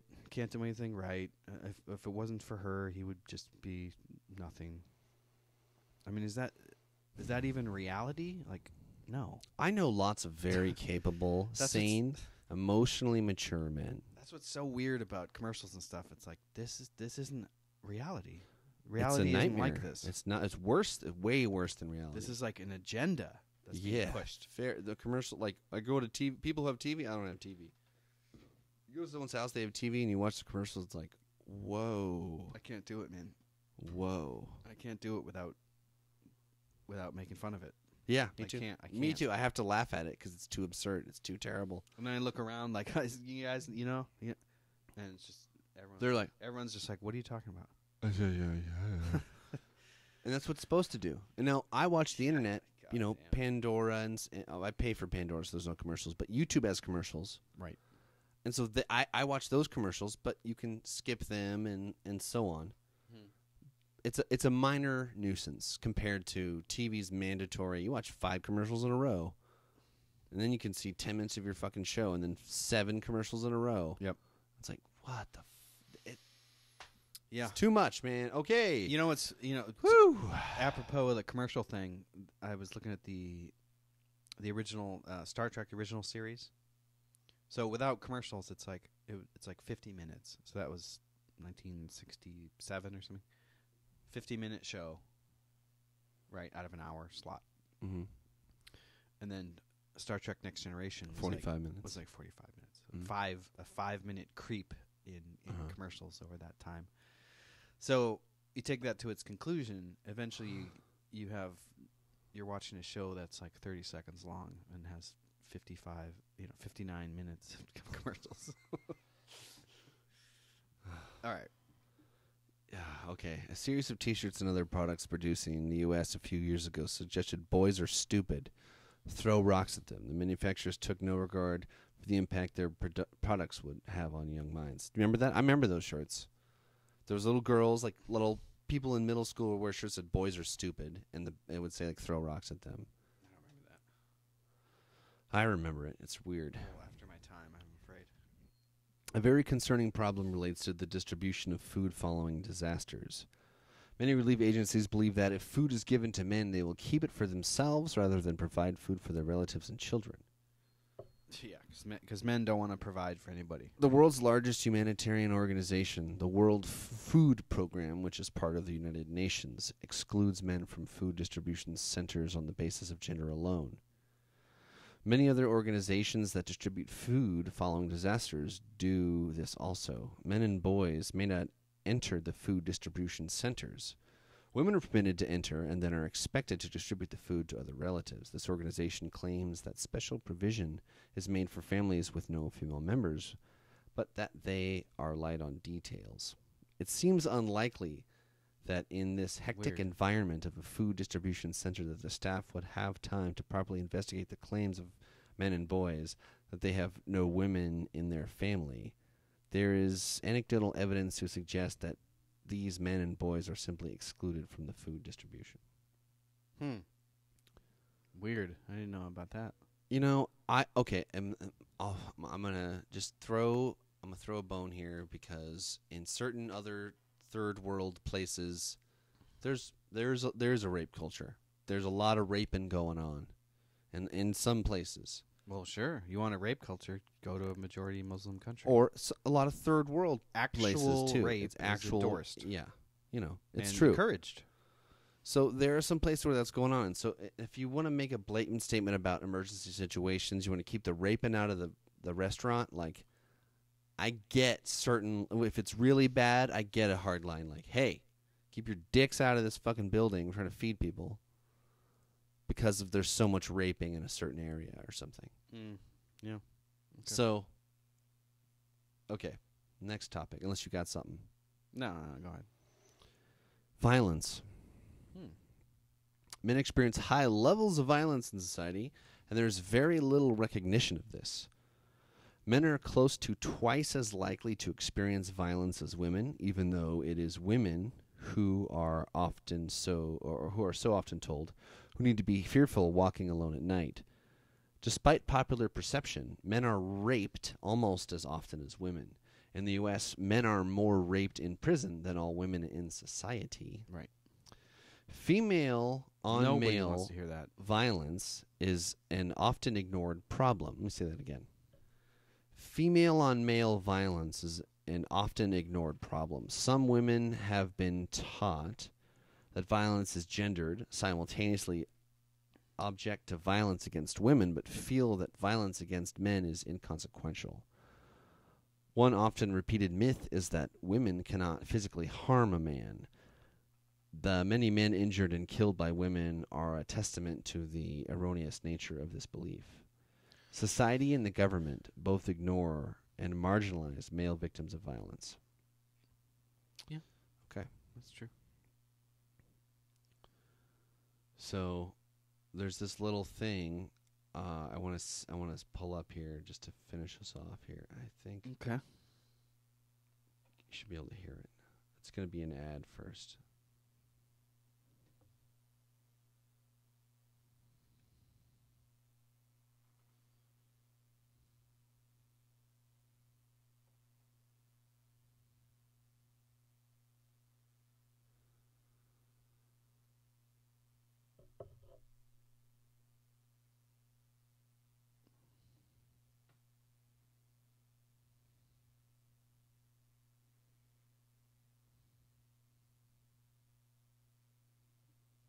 What do we got? It's going. We have to look at the root causes of this, I mean, and look at the facts and not be taken by the emotions here. I mean, take years ago, half a century ago, women were not allowed to go to college.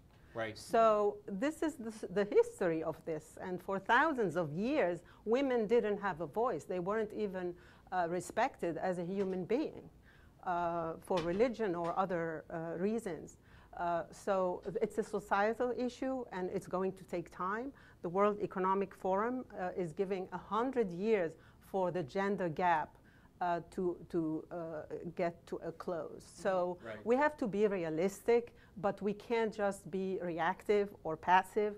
We have to act and intervene and change the culture. We're at a place right now where computing and computer engineering, computer science is going to be at the core of almost every job description, whether it's a chief marketing officer, whether it's no longer an engineering company or a CTO kind of a technical role. This is going to be, it's going to permeate every single part. You need women to just be able to fill those roles, let alone the fact what a woman's mindset brings to it and the level of different creativity, different input, different perspective. So, you know, for me, it's just, it isn't a conversation about is it gone too far or is it a conflict? It's more of like it's impossible not to move forward with having us hand in hand going forward. It's just, it doesn't work.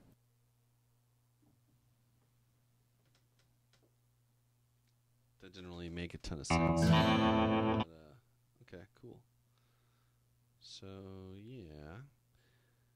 So I'm curious what we all think of that, and curious about what comments might be, and curious about what you all think about this topic. This is a big topic. Like men's rights is sort of controversial in certain light because of certain narrative, sort of feminist narrative. And I have in the past, as I said, called myself a feminist, although modern feminism may not apply to me anymore.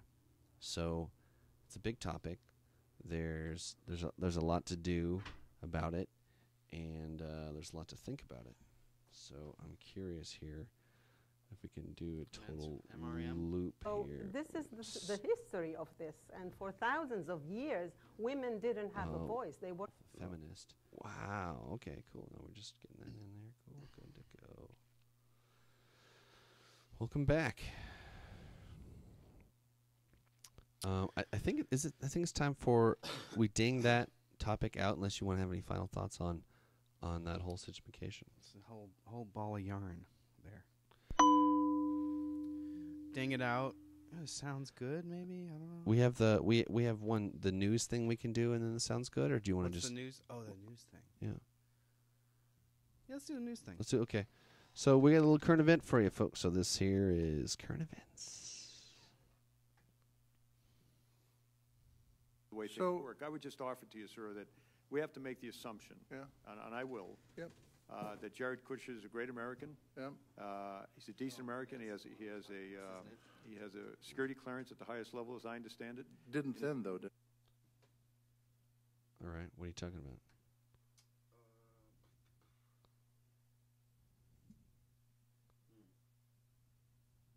Maybe next time.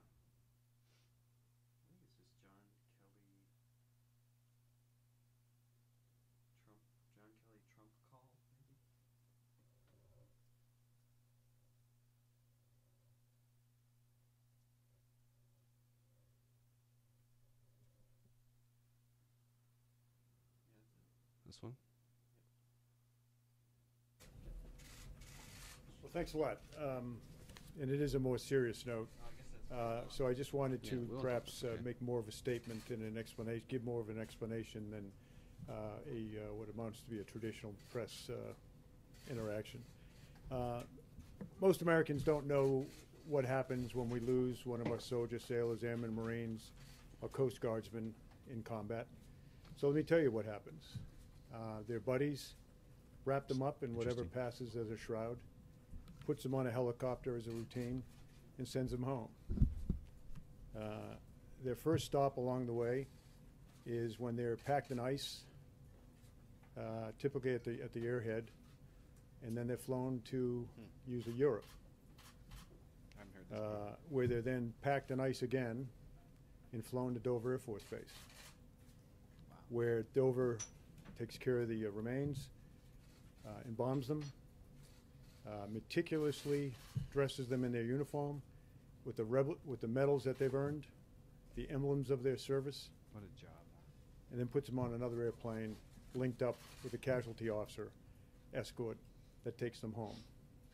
A very, very good movie to watch if you haven't ever seen it is Taking Chance, where this is done in a movie HBO setting. Chance Phelps was killed under my command right next to me. And it's worth seeing that if you've never seen it. So that's the process. While that's happening, a casualty officer Should I skip ahead, or is this typically goes to the home very early in the morning and waits for the first lights to come on. And then he knocks on the door. He receives the most important phone calls they can imagine, and that is from their buddies. In my case, hours after my son was killed, his friends were calling us from Afghanistan, telling us what a great guy he was. Those are the only phone calls that really matter. And yeah, the letters count to a degree, but there's not much that really can take the edge off what a family member is going through. So some presidents have elected to call. All presidents, I believe, have elected to send letters. If you elect to call a family like this, it is about the most difficult thing you could imagine. There's no perfect way to make that phone call. When I took this job and talked to President Trump about how to do it, my first recommendation was he not do it. Because it's not the phone call that parents, family members are looking forward to. It's nice to do, in my opinion, in any event. He asked me about previous presidents, and I said I can tell you that President Obama, who was my commander-in-chief when I was on active duty, did not call my family. That was not a criticism. That was just to simply say, I don't believe President Obama called. That's not a negative thing. I don't believe President Bush called in all cases. I don't believe any president, particularly when the casualty rates are very, very high, that presidents call. But I believe they're all right. So when I gave that explanation to our president 3 days ago, he elected to make phone calls in the case of the 4 young men who we lost in Niger at the earlier part of this month. But then he said, you know, how do you make these calls? If you're not in the family, if you've never worn the uniform, if you've never been in combat, you can't even imagine how to make that call. I think he very bravely does make those calls. The call in question that he made yesterday, or day before yesterday now, were to 4 family members, the 4 fallen. And remember, there's a next of kin designated by the individual. If he's married, that's typically the spouse. If he's not married, that's typically the parents, unless the parents are divorced. And then he selects one of them. If he didn't get along with his parents, he'll select a sibling. But the point is, the phone call is made to the next of kin only if the next of kin agrees to take the phone call. Sometimes they don't. So a pre-call is made. President of the United States, or Commandant of the Marine Corps, or someone would like to call. Will you accept the call? And typically they all accept the call. So he called 4 people the other day and expressed his condolences in the best way that he could. And he said to me, "What do I say?" I said to him, "Sir, there's nothing you can do to lighten the burden on these families. But let me tell you what I tell them. And let me tell you what my best friend, Joe Dunford, told me, because he was my casualty officer. He said, Kel, he was doing exactly what he wanted to do when he was killed. He knew what he was getting into by joining that 1%. He knew what the possibilities were because we're at war. And when he died, in the 4 cases we're talking about, Niger, my son's case in Afghanistan, when he died, he was surrounded by the best men on this earth, his friends. That's what the president tried to say to 4 families the other day. I was stunned when I came to work yesterday morning and brokenhearted at what I saw a member of Congress doing. A member of Congress who listened in on a phone call from the President of the United States to a young wife, and in his way tried to express that opinion. He's a brave man, a fallen hero. He knew what he was getting himself into because he enlisted. There's no reason to enlist. He enlisted. And he was where he wanted to be, exactly where he wanted to be, with exactly the people he wanted to be with when his life was taken. That was the message. That was the message that was transmitted. It stuns me that a member of Congress would have listened in on that conversation. Absolutely stuns me. And I thought at least that was sacred. You know, when I was a kid growing up, a lot of things were sacred in our country. Women were sacred and looked upon with great honor. That's obviously not the case anymore, as we see from recent cases. Life, the dignity of life, was sacred. That's gone. Religion, that seems to be gone as well. Gold Star families, I think that left in the convention over the summer. But I just thought the selfless devotion that brings a man or woman to die on the battlefield, I just thought that that might be sacred.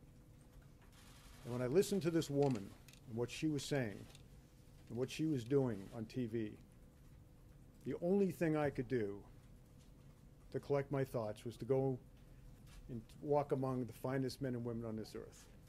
And you can always find them because they're in Arlington National Cemetery. Went over there for an hour and a half, walked among the stones, some of whom I put there because they were doing what I told them to do when they were killed. I'll end with this. In October, April rather, of 2015, I was still on active duty, and I went to the dedication of the new FBI field office in Miami.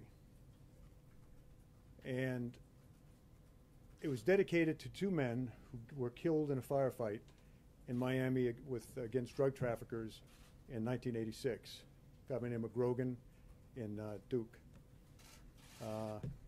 Grogan almost retired, 53 years old. Duke, I think less than a year on the job. Anyways, they got in a gunfight and they were killed. 3 other FBI agents were there, were wounded, now retired. So we go down, Jim Comey did an absolutely brilliant memorial speech to those fallen men and to all of the men and women of the FBI who serve our country so well and law enforcement so well. There were family members there. Some of the children that were there were only 3 or 4 years old when their dads were killed on that street in Miami-Dade. 3 of the men that survived the fight were there and gave a rendition of how brave those men were and how they gave their lives.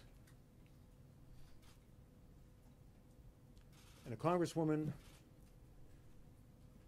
stood up, and in the long tradition of empty barrels making the most noise, stood up there and all of that and talked about how she was instrumental in getting the funding for that building and how she took care of her constituents because she got the money, and she just called up President Obama, and on that phone call he gave the money, the $20 million to build the building.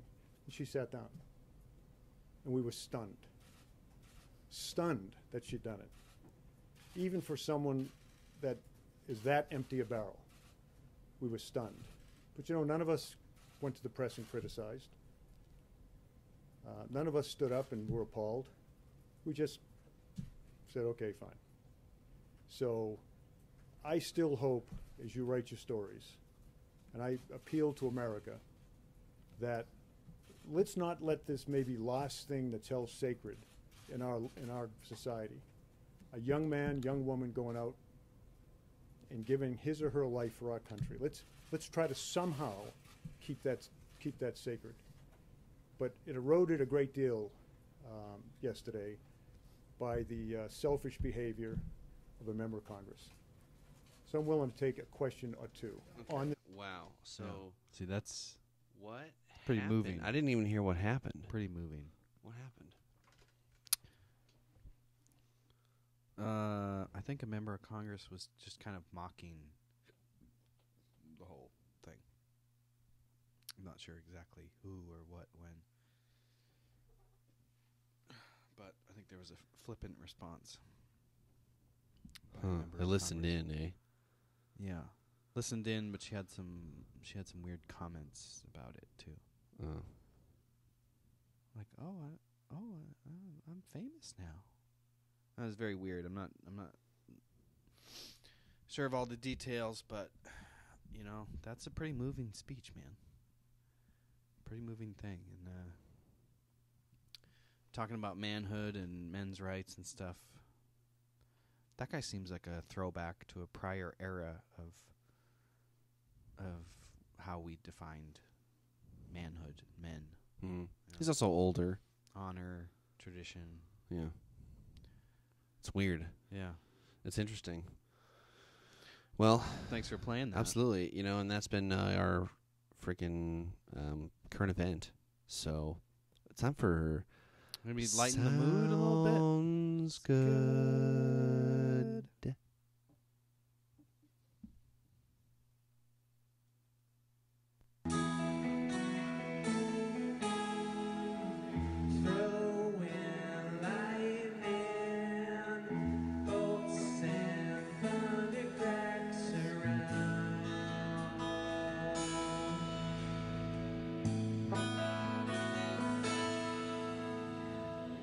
Making promises.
right, thanks for listening. That was a little live music.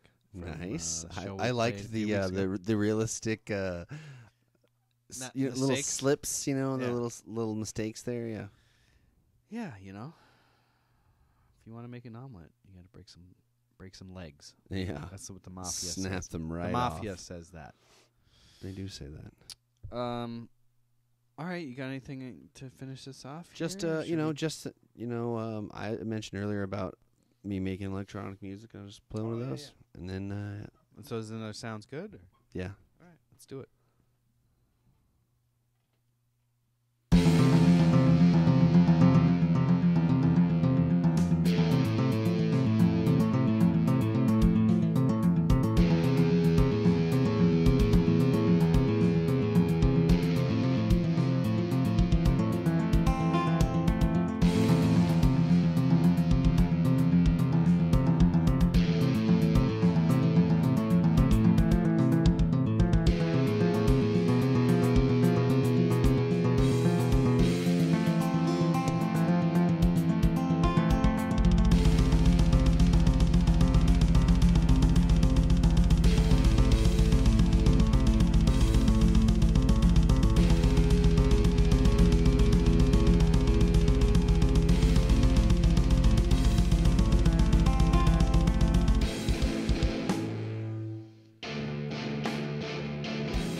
Huh. Have you thought about lyrics for that? That's cool, too. Thank you. Not really. I do eventually want to put lyrics on all these. Yeah. Oh, okay.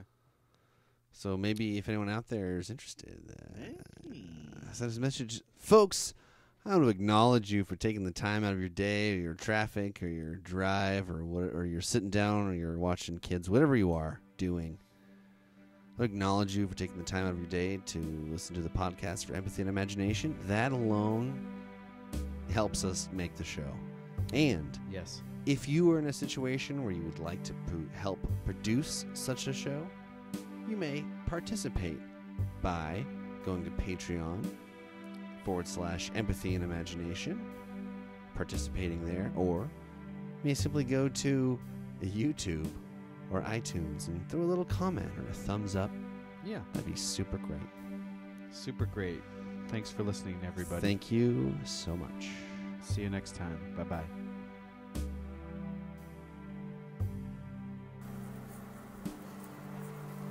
Brought to you by Clark Pool and Spa. Clark Pool and Spa.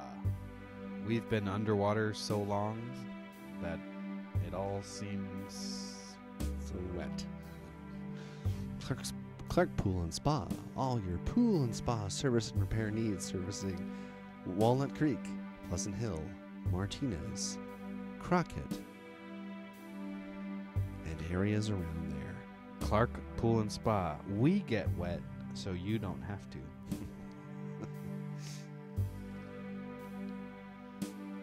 All right. Goodbye, folks.